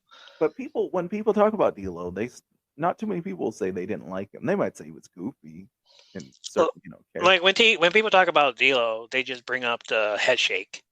Yeah. You're messing with Ronaldo now. I'm like, oh, come on. The strut and the head shake. That's all you remember from D'Lo Brown. But wrestlers, though, whenever they talk about him, no, I haven't heard anybody say anything bad unless they talk about when he slipped with draws. No, they didn't even mention that either. It wasn't either one's fault. That's what I mean. So Draws knows that. He's all like, nah. Yeah. So if you ask wrestlers, I don't think there's any wrestler that has anything bad to say. Not at all. D'Lo. Okay, number 1. People are still there. Cool. If not, you missed out a good one. And the funniest thing about this is that the top 3 have a hand signal, hand gesture. Huh. The 4 Horsemen have the 4. The NWO have the Too Sweet, and the number 1 Too Sweet also, the Bullet Club. Oh wow. The group was formed in 2013 by Prince Devitt or Finn Balor. They got together with Finn Balor got together with Carl Anderson and Bud Luck Fale and Tama Tonga to form the stable. Yeah, none of those guys are with Bullet Club. Well, Carl Anderson is now still, but everybody else is gone. Like, nope, you guys sucked. Before the year was over, the stable was joined by 3 other wrestlers, the Young Bucks and Doc Gallows. Well, there you go, John. In 2014, Balor left the group and was replaced by AJ Styles, as well as Japanese wrestler Yujiro Takahashi, who won the New Japan Cup. In 2017, the Bullet Club has gone on record as winning every belt that New Japan has to offer. With AJ Styles, Doc Gallows, and Carl Anderson left for greener pastures, they brought in more members, and one was Kenny Omega, who became the official leader of the group. The Young Bucks and Omega would branch off and split to become the Elite. Jay White took over as second leader, but because of COVID restrictions, the real leader was Evil, who had just come into the group. There have been a total of 44 members in the group that have joined or left or kicked out. They have collectively won 80 plus championships around the world, as well as World Cups or G1 Climax tournament. And that's why they're my number 1. That's not they're still around. Look at that, 10-year. Damn. Are they mostly in New Japan though? Yeah, well, collectively, yeah, they're mostly in Japan, New Japan. They're doing something for them in Impact, and they were mentioned on WWE when the Good Brothers were there. Okay. Hey, remember the original Bullet Club? OGBC? Yeah, them. Oh. And that was our top 10 stables of all time from our perspective. Let's go for a short commercial break. Be right back, guys.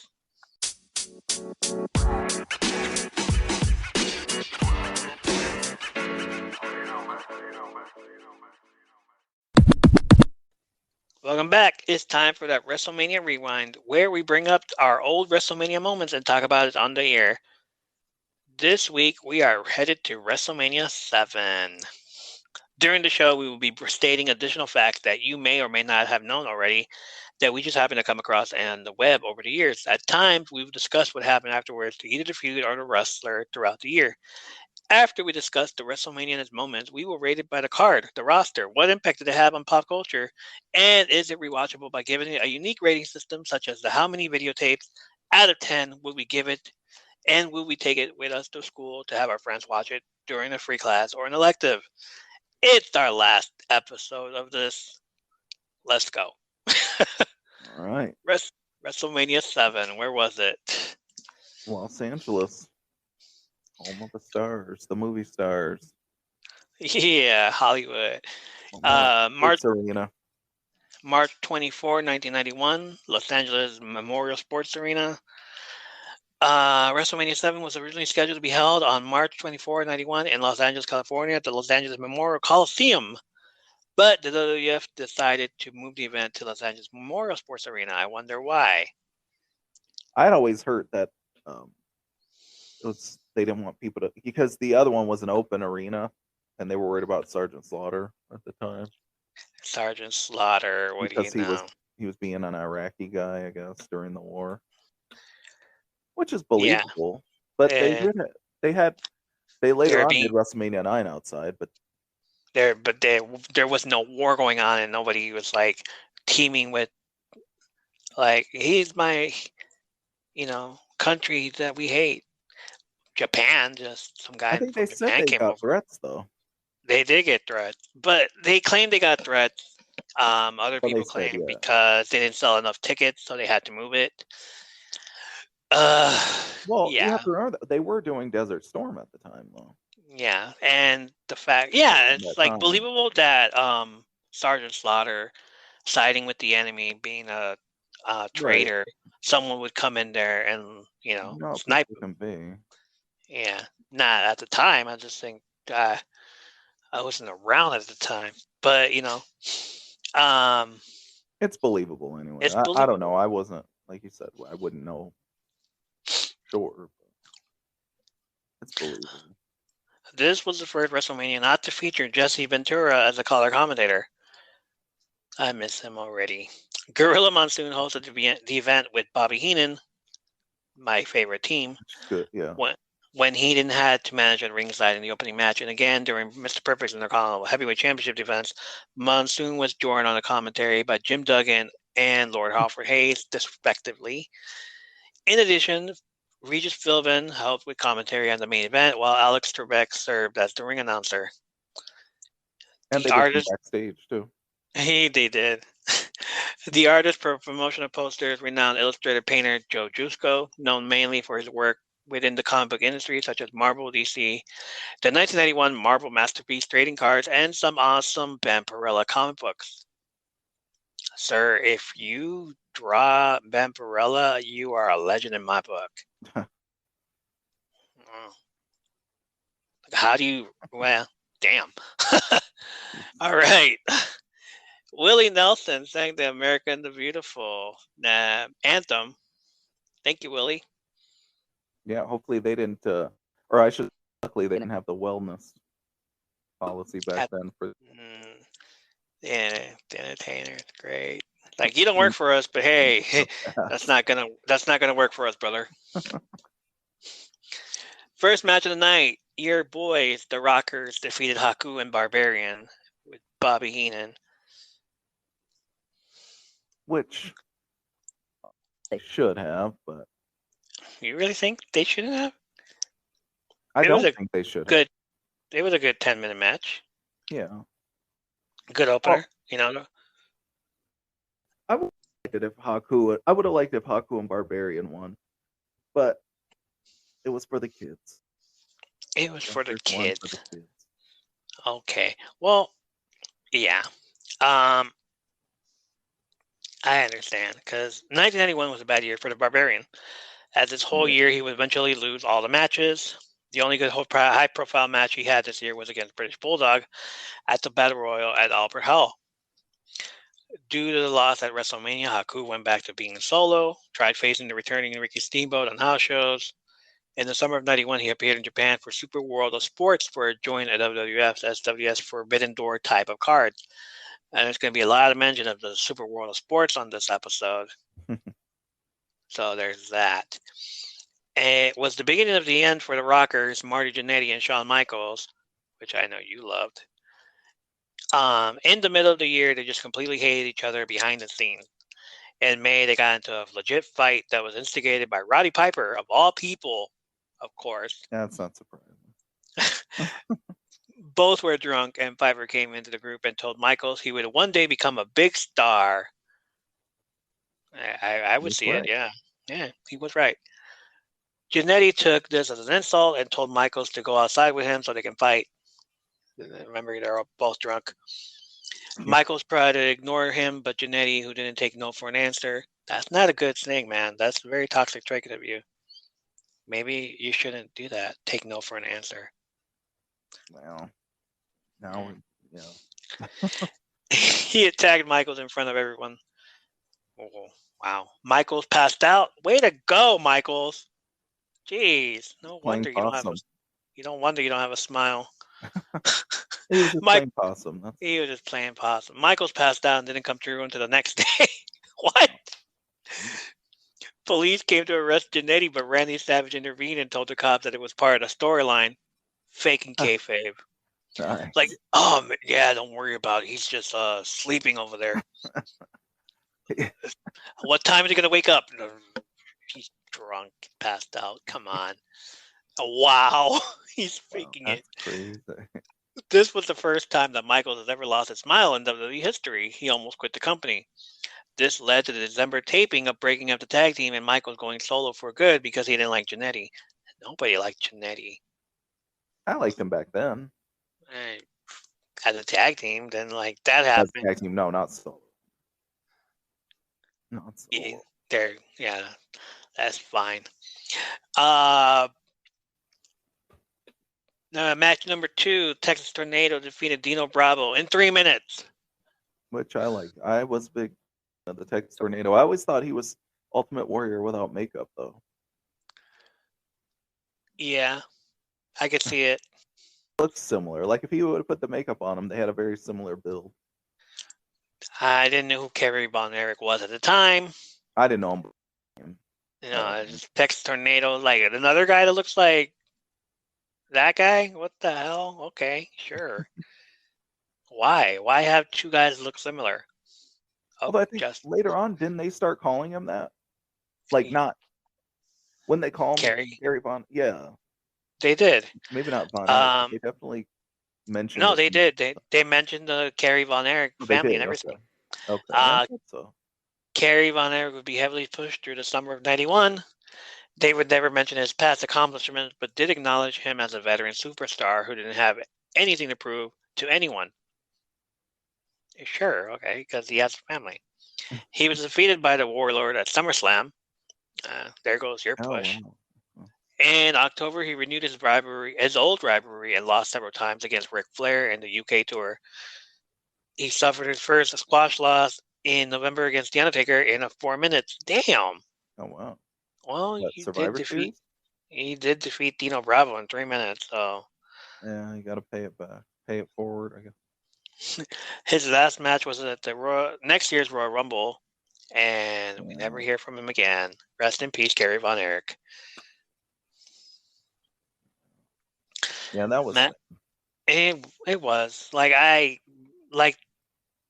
would have loved to see more of the Texas Tornado, but I got to see more of Gary Van Erich in WCCW and the history of WCCW on DVD. Oh, nice. Well, I actually remember I was in Sacramento at that time.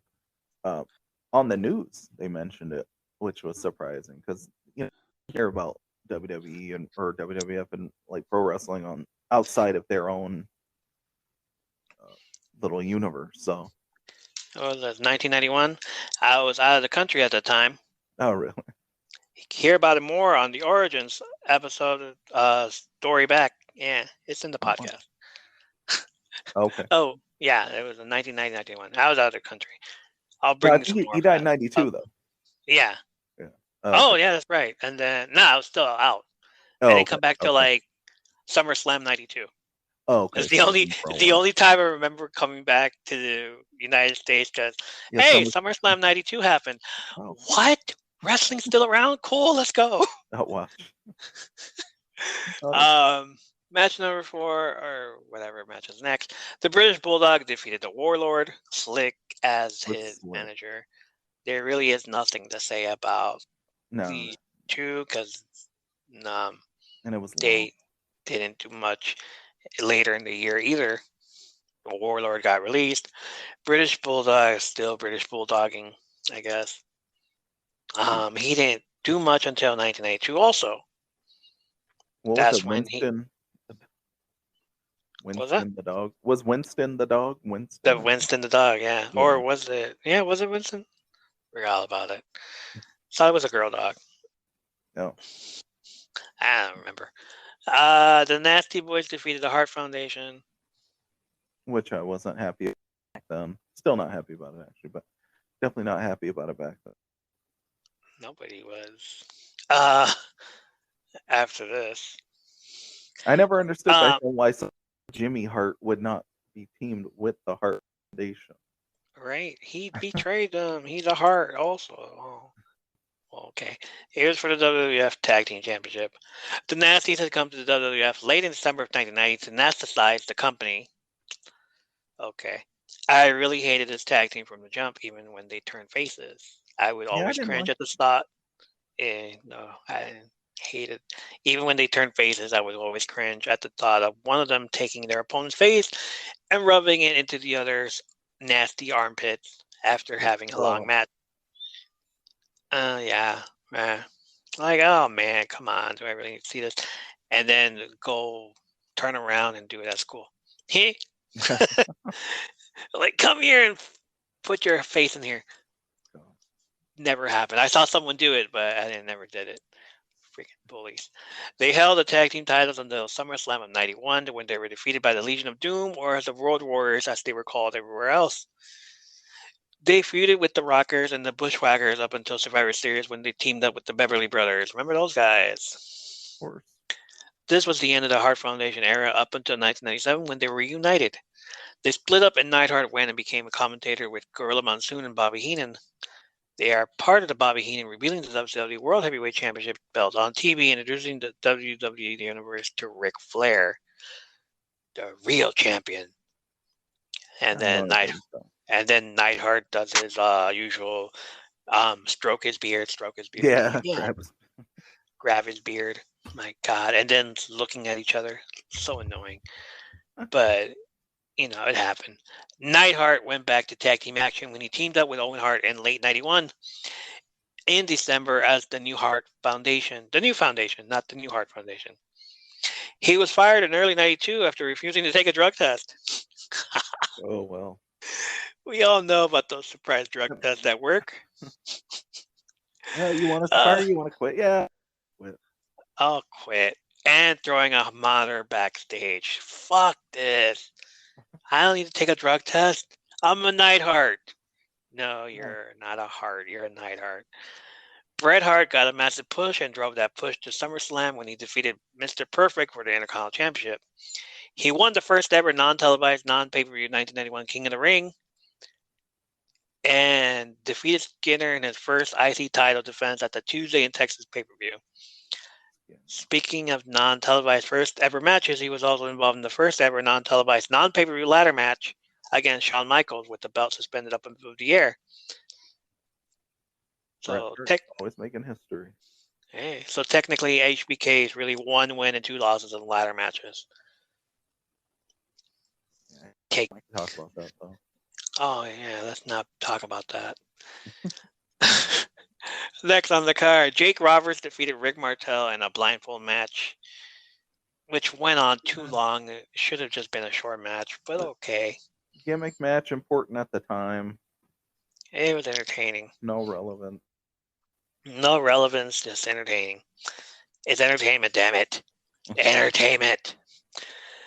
This was an entertaining match due to both of them being blindfolded. Sure. Yeah. This all came about because Rick Martel sprayed Jake Roberts' eyes with his cologne called Arrogance. This kayfabe blinded Jake's eyes to make it realistic. Jake the Snake Roberts wore white contact lenses and everyone ate it. Oh. And you still didn't give him a title shot, or didn't give him any titles. Look what he did for the company. You still didn't give him anything. The feud culminated at this WrestleMania where they were both blindfolded and had to find their opponents. Rick Martel was trying to look for his opponent by walking around aimlessly. Jake, however, took his gimmicks approach and slithered around the ring, pointing at Martel and getting the fans' reactions. Yeah. I love that. Both of them did confess later on that they had limited vision due to the light being turned down. After his feud with Rick Martel, Jake turned into another feud with Earthquake, who squashed Damien the Snake right in front of him. Oh, man. Saddest day in wrestling history. It was sad back then. We were all... Again, we believed it at that age. 8 years old. I just recently watched this, so... Okay. It's still real to me, damn it. It's still real to me. To make this kayfabe real, again, they stuffed hamburger meat in the snake bag and a small mechanical device to depict movement. Earthquake would go on an episode of Primetime Wrestling with a chef hat and serve Vince McMahon, Lord Alfred Hayes, and Bobby Heenan some of his famous Quake burgers, which were really snake burgers. Jake the Snake would later introduce Damien's big brother, Lucifer. Oh, the Snake has a big brother, huh? In the summer of 91, while Ultimate Warrior was feuding with The Undertaker, Warrior went to Jake Roberts for help.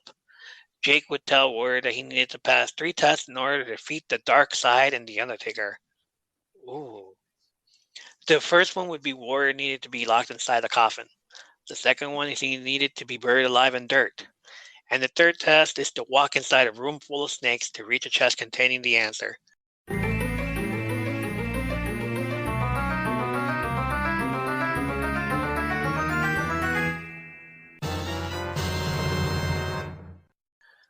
Really? This was really a thing? When Warrior got the chest and right, it was like, and Indiana Jones and the chest of answers. Yeah, how to defeat the Undertaker? How to defeat the Undertaker? Well, here's the answer in the chest. Don't go alone. Take this. Yep.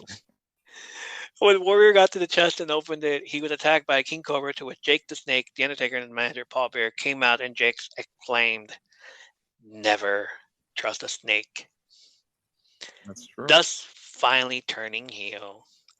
He was supposed to continue the feud, but Warrior got fired at SummerSlam. More on that later. Yeah. The Snake would then turn his attention to a wedding reception later that year, and as a nice gesture, he gave the couple a gift that they would never forget. Aw, such a freaking nice person, don't you think? Yeah, it's nice for a heel. He gave Randy Savage, Miss Elizabeth, a gift. What a slithering surprise. He's always going to be a heel, never coming back to this. More on that, what that gift was later. Like, see, we're saving stuff for later. It all makes sense later. And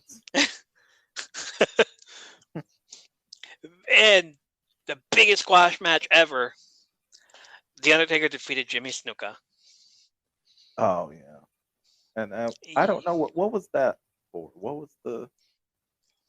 Somebody was mad at Snooker? Was it this year? 91? Maybe. Or probably like even probably earlier. Like, why are these guys fighting? But I don't Like know. two guys that don't make sense. Yeah, there was no reason for them to really be. This Undertaker's first match. Let's give him Snuka. Snuka, you're losing in 4 minutes. What? Sorry, man. Hey. It's the end of the era. It's the end of the Snuka era and the beginning of the WrestleMania winning streak for the Undertaker.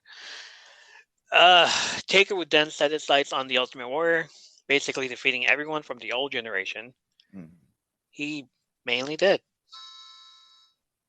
He played Warrior into the Dark Side persona, but would eventually lose to him in first time ever matches, such as a coffin match, some regular house show matches, and my personal favorite, body bag matches. Hit it! Get him a body bag! Yeah! All right.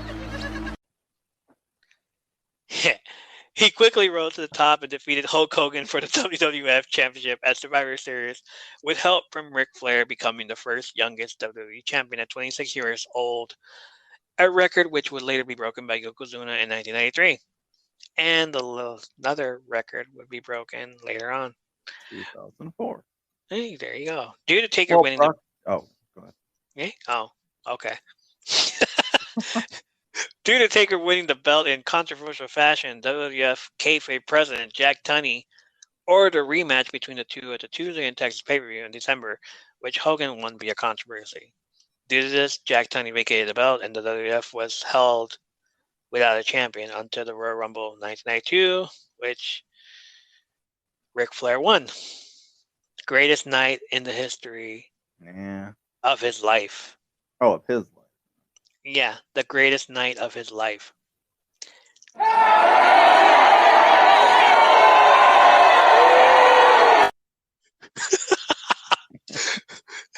That's what we think about that. He's quoted as saying the greatest night of his life. Even after all the marriages? Even after all the births, all the marriages, the greatest night of his life. All right. What an evil man. Check it out on Peacock Network. Evil. Ric Flair story is there. My favorite match of the night. The Ultimate Warrior defeated Macho King Randy Savage with Queen Sherry in a retirement match. Okay, so was this a retirement match, or was this just Macho just loses and it was a retirement match? Was Ultimate Warrior going to lose a retirement match? Was it supposed to be a retirement match with both of them? Yeah, whoever lost was supposed to. Oh, now that you mention it. Ooh. Yeah, it was both on the line. Both careers were supposed to be on the line. Oh, okay. Because I wouldn't see Ultimate Warrior ever retiring, but he did anyway. Like, which sucks, because like he did this and then he did the other shit and then he gets thrown out. Anyway. It's like, oh man, we just took out Randy Savage. What?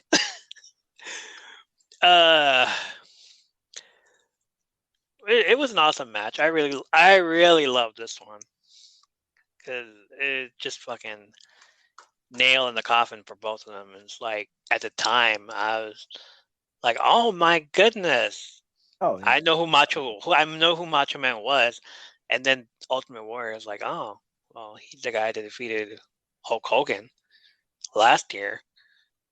Oh, were you not watching much yet? No, I wasn't. Oh, okay. I was out of the country. Right, you did say that. I got to watch Luchadores. Okay. Yeah, so there was that. I did get to see a tape during that time when I was over there, and I got to see this match, and I got to see the entire show. It was like the only two matches I remember from the show are this one and the main event. So just like, oh shit, Ultimate Warrior. I still hated him from beating Hulk Hogan at the time, so I was rooting for Randy Savage at this match, and then this happened. I think I was going for Randy at that time. We mentioned Hulk Hogan versus Ultimate Warrior for the WWE Championship at WrestleMania 6 before, so Warrior was champion for the rest of the year until he lost it in the 91 Royal Rumble to Sergeant Slaughter, who at the time had a gimmick of an Iraqi sympathizer at the the time. So basically, the narrative here was he was a traitor and betrayed America by siding with the enemy, which was going through the Gulf War at the time. More on that later. Ultimate Warrior kept getting requests from Randy Savage for a title shot, but Warrior kept denying those requests. Warrior was never a fighting champion. Confirmed. Yeah, see? Should have known. Hogan should have held that belt. No, give it to Warrior. Yeah. Sherry distracted Warrior at the Rumble, which led to Randy Savage coming to the ring and bashing his King Scepter on Warrior's head, ending his championship reign with Sergeant Slaughter defeating Warrior due to that. My favorite moment every time, just freaking Savage just going Savage doing Savage and just like, hitting him with the scepter and then like moving around all crazy. Like, dude, calm down. Get out of there before the referee turns around. Stop. Man, oh my, all that coke. all those drugs at the time. Like, stranger things have happened, man. All right, brother. Yeah, he would know. This led to Warrior setting his sights on Randy Savage in the retirement match, which he won and sent Randy packing. We talked about Warrior and Roberts and how they were supposed to have a match soon, but was fired at SummerSlam. During this match in July, reality took a turn, and Warrior, who was known as Jim Hellwig at the time before he legally changed his name to Ultimate Warrior, Jim sent a letter to Vince McMahon requesting an inclusion into his new WWF contract. Here we go. Here we get the freaking tea. All the shit is coming out. This is the self-destruction of the Ultimate Warrior. Yeah. The DVD, the one that should have been stayed there, not, no, we're putting it back in the vault because we want the Ultimate Warrior in the Hall of Fame. Too little, too late there, buddy. You shouldn't have told us about this, and this happened. He requested a $550,000 for his WrestleMania match. That's a lot of money. It was like an hour or two before the show. He wanted it. Hey, a guaranteed number of working days, travel accommodations, and a higher percentage of merch sales. Come on. God, oh my goodness. He said that $550,000 was fair and that Warrior was a much bigger name than Hulk Hogan. No, come on. Never. No, I don't even know who you are, dude. Hulk Hogan invented wrestling. Been the number 2, at least as far as gimmick. No, Randy Savage was number 2. It's like not even that. If anything, Warrior's not even he's in the top 10, fine. But he was like a superhero to kids. Oh, are we gonna go with top wrestlers of the 80s? Next show? Hulk Hogan, Randy Savage, Ted DiBiase. To kids, though? To kids, yeah. Why not? Okay. Top faces and heels, or just top faces? Yeah, top faces, I think. He was okay, Jimmy. Let's put in Jimmy Snuka. Oh my god. Okay, never mind. All right, so he's in there in the top faces with Warrior. Yeah, he is. He ended the letter with, "Whatever your decision is, I can and will live with it. Till then, I will remain home with the ones who cares." So he just basically took his ball and went home. Yeah, good luck with that.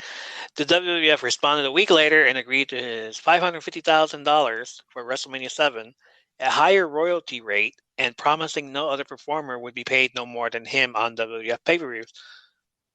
He got what he wanted. McMahon personally ended the letter with, "I would like to express my deepest appreciation and admiration for you as a performer, as a member of the WWF family, as a man, and as my friend." Wink, wink, motherfucker. Yeah. During his match at SummerSlam, he was supposed to team up with Hulk Hogan to face Sergeant Slaughter, General Adnan, and Colonel Mustafa in a handicap match, during which Warrior was supposed to run them to the back, leaving Hogan and Slaughter in the ring. That's not going to work for Hogan, brother. As Warrior makes his way to the back, he is handed a letter, and on the spot, it's told he is suspended. In the letter, McMahon says, "You threatened to stay at home, thereby not even appearing at Titan's major summer pay-per-view event, SummerSlam. I had no choice but to accede to your exorbitant, damn big word, accede to your exorbitant demands. There was a serious mistake on your part. He used a big word on Little Warrior. Vince basically said, "You're sure, buddy. I'll go with your demands for 1 month just to get you to stay and finish the storyline. And since you won't get money out of me, I'm going to get money out of you by having you appear at SummerSlam and firing at the exact same spot."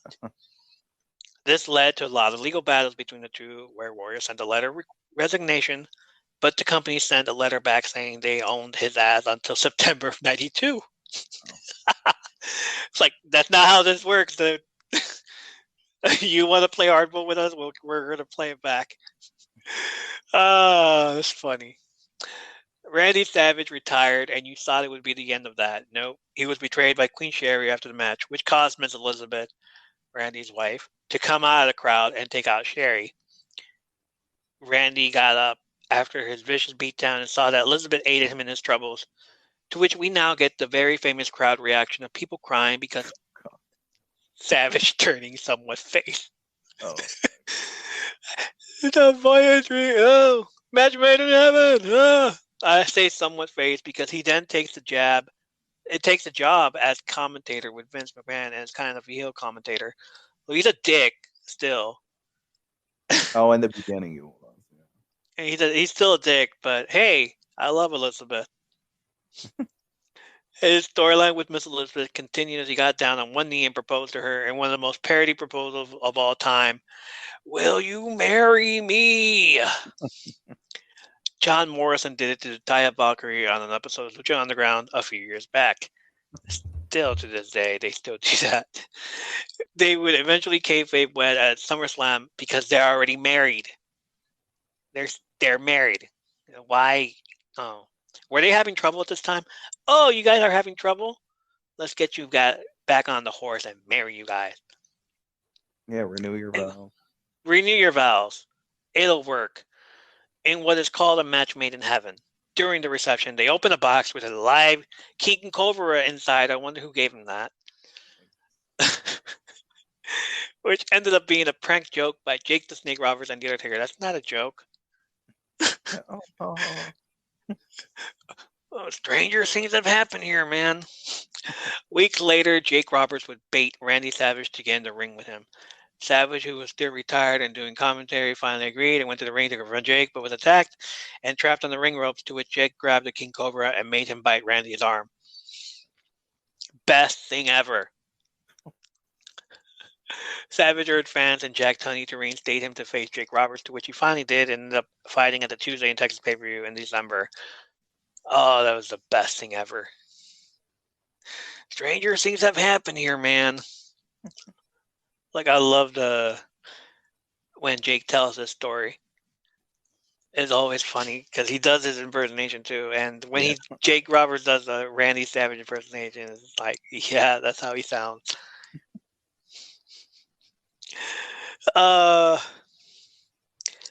SWS Revolution, Tenryu and Koji Kitao defeated Demolition Smash and Crush. Which I didn't know who. I mean, I don't really know who they are now. I definitely didn't know who they were then.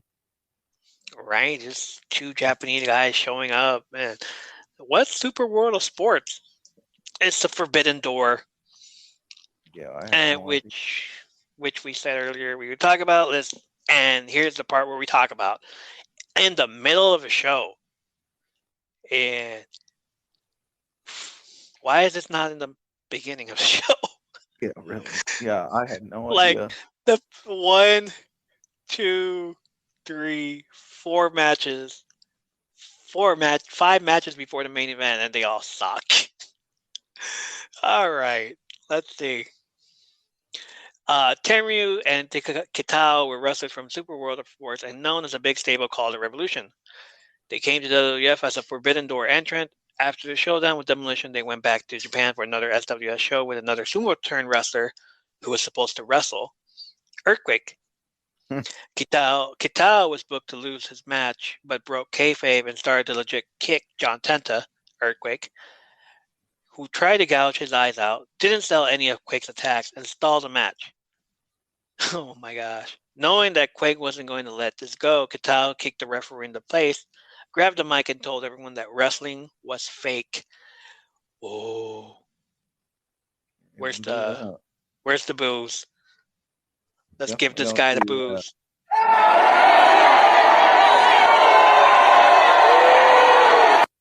Damn right, you don't call fake, man. And that Tenta could never beat him in a real fight. Oh, he told him. He was fired from SWS shortly afterwards for trying to expose the business. Oh, man. Demolition now down to 2 members, Axe, who left the WWF, and kayfabe explanation was that Jake Tunney only allowed Demolition to be a 2-person tag team now. The rest of Demolition went on tour with SWS as well and lost matches to them. Basically, if you go over there, you're gonna lose. Yeah, like it's a forbidden door to come here. You can win the matches here, but when you go over there, you're gonna lose matches. We still win, haha. Their final match together was in September of that year. Crush went on to leave of absence, to which he came back the following year, repackaged as a Hawaiian Surfer. Great. Its match was repackaged in the fall of '91 as Repo Man, a thief claiming to be repossessing valuable things due to being late on payment. I love that gimmick. He would be hired by Ted DiBiase to help repossess his $1 million belt from his former bodyguard Virgil. Repo Man teamed with DiBiase to defeat Virgil and Tito Santana at the Tuesday in Texas pay-per-view. Because why not? Why wouldn't it be Tito Santana? Sure.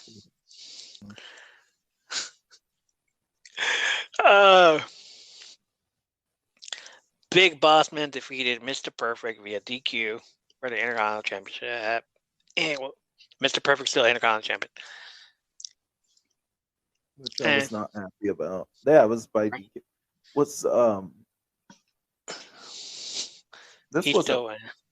This wasn't when Andre didn't come out on this one, did he? He did.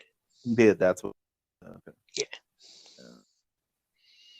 Yeah, Jimmy Hart was with Mr. Perfect. Yeah, Andre came out with his cane. I'm like, oh man, you didn't have to come out, dude. Come on. We all know you're back there, but you didn't really have to come out. Perfect then began feuding with British Bulldog, to which he started suffering a back problem, injury. Of course, British Bulldog, right? Sure. Bret Hart was the next person to challenge Perfect for the IC title, and on the road to SummerSlam, Perfect would defeat his opponents by kicking them out outside the ring, winning via countout to save his back.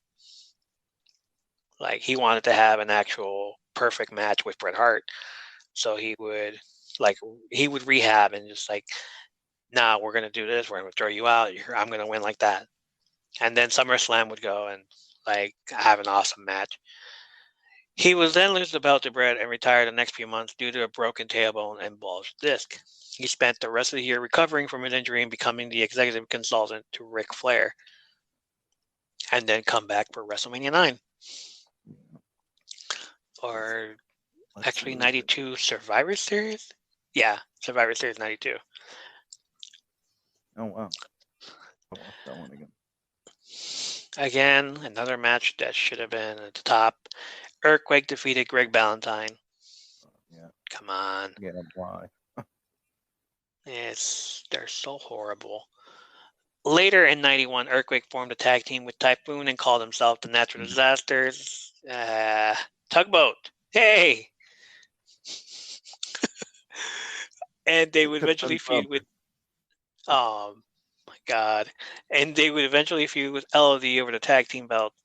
Later, the Disasters turned face and Jimmy Hart betrayed them by joining Money Inc. Jeez, not enough. Greg Valentine leaves. That's it. Not enough stuff about them at all. Just like, you know what? Fuck these guys. 91 sucked. Oh, man. Again, I know. Why was this even a match then? Why come out? Why put... Yeah.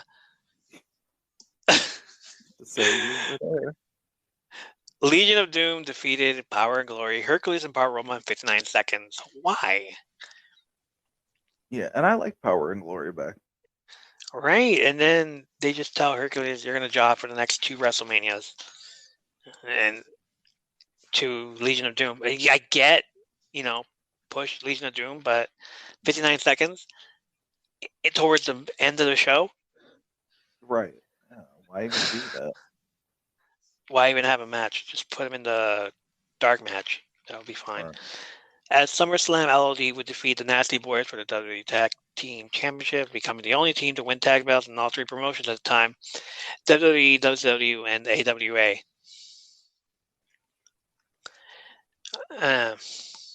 Virgil defeated Ted DiBiase via countout. Okay. Don't care, really. This was when Piper came out with the... Yeah. Get up! Get up! Oh, that's horrible. Virgil would eventually defeat Ted DiBiase and be crowned the $1 Million Champion other than DiBiase at SummerSlam, but lost the belt back to Ted DiBiase in November due to out interference from Repo Man. Again. Oh, all right. The Mountie defeated Tito Santana for 1 minute, 21 seconds. Music. What? Remember it? Remember Virgil's theme music? Virgil had a theme music? Yeah. Generic? I don't remember it at all. It had lyrics. It's like, it has lyrics. It had lyrics. Need to watch. I should watch this again. Like, I didn't really care for Virgil. Even then, like, no, sorry, dude. It's the reason why you don't have a line in your conventions. Wow. The Mountie defeated Tito Santana. Why? Why is my least favorite Mexican in before the main event? You didn't like Tito back then? I mean, not then. I know you were out of the country, but I mean, just back then, before '96. No. Oh, what? Freaking. I liked him back then. Not freaking Jobber Santana, Matador, El Matador. Yeah. Mountie soon after feuded with Big Boss Man, claiming he was sole legitimate law enforcer in WWF. That would have been a better match at WrestleMania than whatever. That's true. So how did they resolve this? By having them face off at SummerSlam in a jailhouse match. The Mountie lost the match and ended up spending the night in prison at Survivor Series. He teamed with Ric Flair, Ted DiBiase, and the Warlord to defeat the team of Roddy Piper, Virgil, Bret Hart, and Davey Boy Smith. See, y'all fucked up when you had Virgil on the team, Bret. That's why. We're trying to be politically correct. Big Boss Man the next year would be fighting Nails. It was like his gimmick matches are all jailhouse matches. Yeah. Well, there's only so much you can do. Oh, sweet. Jesus. Finally, the main event. Can't believe we got through. How you going to give us the Ultimate Warrior and give us like a bunch of shit matches? That's kind of downhill from there. Damn. Like, all right, cool. Let's go with finally the main event. Hulk Hogan defeated Sergeant Slaughter for the WWF Championship. 20 minutes, 26. We had to wait 20 minutes for this. Hogan and Slaughter would continue their feud to SummerSlam, where Hogan would team up with Ultimate Warrior for one night to face off against Sergeant Slaughter, General Adnan, and Colonel Mustafa, who was really Iron Sheik. Sheiky! Because of Warrior holding himself hostage and demanding more money, Vince had told Sergeant Slaughter and Hogan that he wanted what he wanted in this match. Hey, that's not going to work for me, brother. Can I just beat his ass? Nah. Okay. Hogan had told Vince they could easily kick his ass and make it seem like a mistake. Like all three of them? Yeah, okay. All three. Hey, it was a mistake. Sorry, brother. Instead, they do the General Adnan going to the back and Ultimate Warrior following him and getting fired. Here's your letter. Get the hell out of here. That's messed up. And meanwhile, Hogan is celebrating in the ring and looking at the commentators. Did it happen already? Is he gone? Yeah, okay, I can go in the back. Don't have to face a Warrior. Wow. In the fall of '91, the WWE champion met face-to-face with the other NWA World Champion, Ric Flair. The feud remained unresolved in the WWE as he was set to face and lose the WWE Championship to The Undertaker at Survivor Series. Again, that's not going to work for him. Hogan claimed that his young Taker legit hurt Hogan and almost seriously injured him when he tombstoned him on the chair, he didn't even hit the freaking chair, dude. Well, Kelly. He didn't. He didn't even hit the chair. Undertaker's legs hit the chair. Knees hit the chair first, and then his head. It was the shockwave. Hey. Taker has gone on record saying that he needed to keep his radar up when dealing with backstage politics with Hogan. No shit. Everybody else should have told you that by now. The next few days, he lost the belt back to Hogan at the Tuesday in Texas pay-per-view. Due to that alone, the title was declared vacant, and Hogan never saw the belt again until WrestleMania 9. Good. Well, not good either way. But still, it didn't take long for like WrestleMania 7 to WrestleMania 8. He didn't have anything because Ric Flair was a champion. Yeah. You were happy about that. I was freaking happy about that. That was the greatest night in the history of Ric Flair. It was.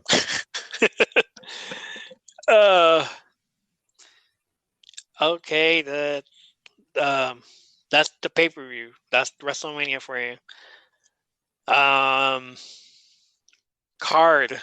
The card. Let's rate it. I liked it back then, but looking at it again, it's like, oh. Looking at it now, it's like, what the hell, man? Yeah. The only good thing about it was the main event, and of course, Randy Savage and Macho Man and the Ultimate Warrior. I probably have to give it four tapes. 4 tapes. We're doing this already. The roster was awesome. Impact, on Black Vulture. Hogan was making movies. Yeah. Yeah, sure. 4 tapes is good. 2 matches were stood out to me. Even then, I'm just like, shit. Well, back then, I liked the Rockers match, I'm sure. Match back then. Just seeing them, if not the match, but at least I like those characters. Would we take it to school with us? Yeah, sure. Somebody, give it to somebody. Like, you can have it. What? Yeah, I don't want to see that in my house. Like, circle it around. Give it to somebody else if you don't want it. Like, hey, come watch this tape. I guess I'd take it to school. I did that to somebody. Like, oh, dude, you can have it. I don't want it. Oh, shit. I forgot what show it was. It's like, no, you can have it. Okay, cool. And then they're like, oh, that's why you gave it. That's all the time we have for tonight. We did it. We made it to WrestleMania, which is this weekend. Woo!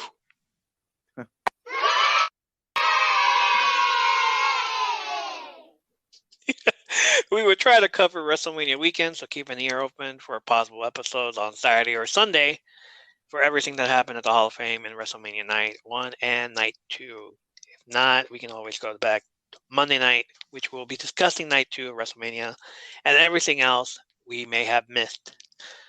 But we are also rehauling our show. Yes, we are. You still will be listening to the same podcast, but different schedules. Sundays, you will get the weekly wrestling wrap-up. And Wednesdays, we're bringing you a new segment called Under the Apron. Short, dark side of the ring style documentaries that you probably won't hear anywhere else and will be coming from the both of us. Cool? Cool. Right? Good. Right. Thank you for listening to the show and supporting us. We also have joined the Nerdvana Network. If I haven't said it enough, maybe I will say it again. TNN for short, which is a conglomerate of podcasts that promotes each other's common interests. So give them a follow as well. Check out the Linktree, linktree.com, the Nerdvana Network, for more information on that. There's the All Queued Up podcast, which is 2 nerds watching internet streaming shows. Nerds. They have new content every Friday. The Masterpiece Shitpiece Theater Show. They go live every Saturday at 9 p.m. Eastern. Hey, we're trying to get on that show. So, we'll see how that goes. We're trying to do a little spinoff here. Them coming on our show, we come on their show. Hey, bada bing, bada boom. and the Nerds Have Spoken podcast, like-minded individuals who are dedicated to bring weekly entertainment and discussions of nerd culture, sports, games, collections, and so much more. Is a podcast palooza, guys. If you have a YouTube account or rather watch your podcast on YouTube, check out the Coco Smith Showcase Collectible Show, the Sentinel Bay Review, and Tim K's Nerd Crate. All awesome video shows. Smash the subscribe button on those shows. Please tell them I sent you.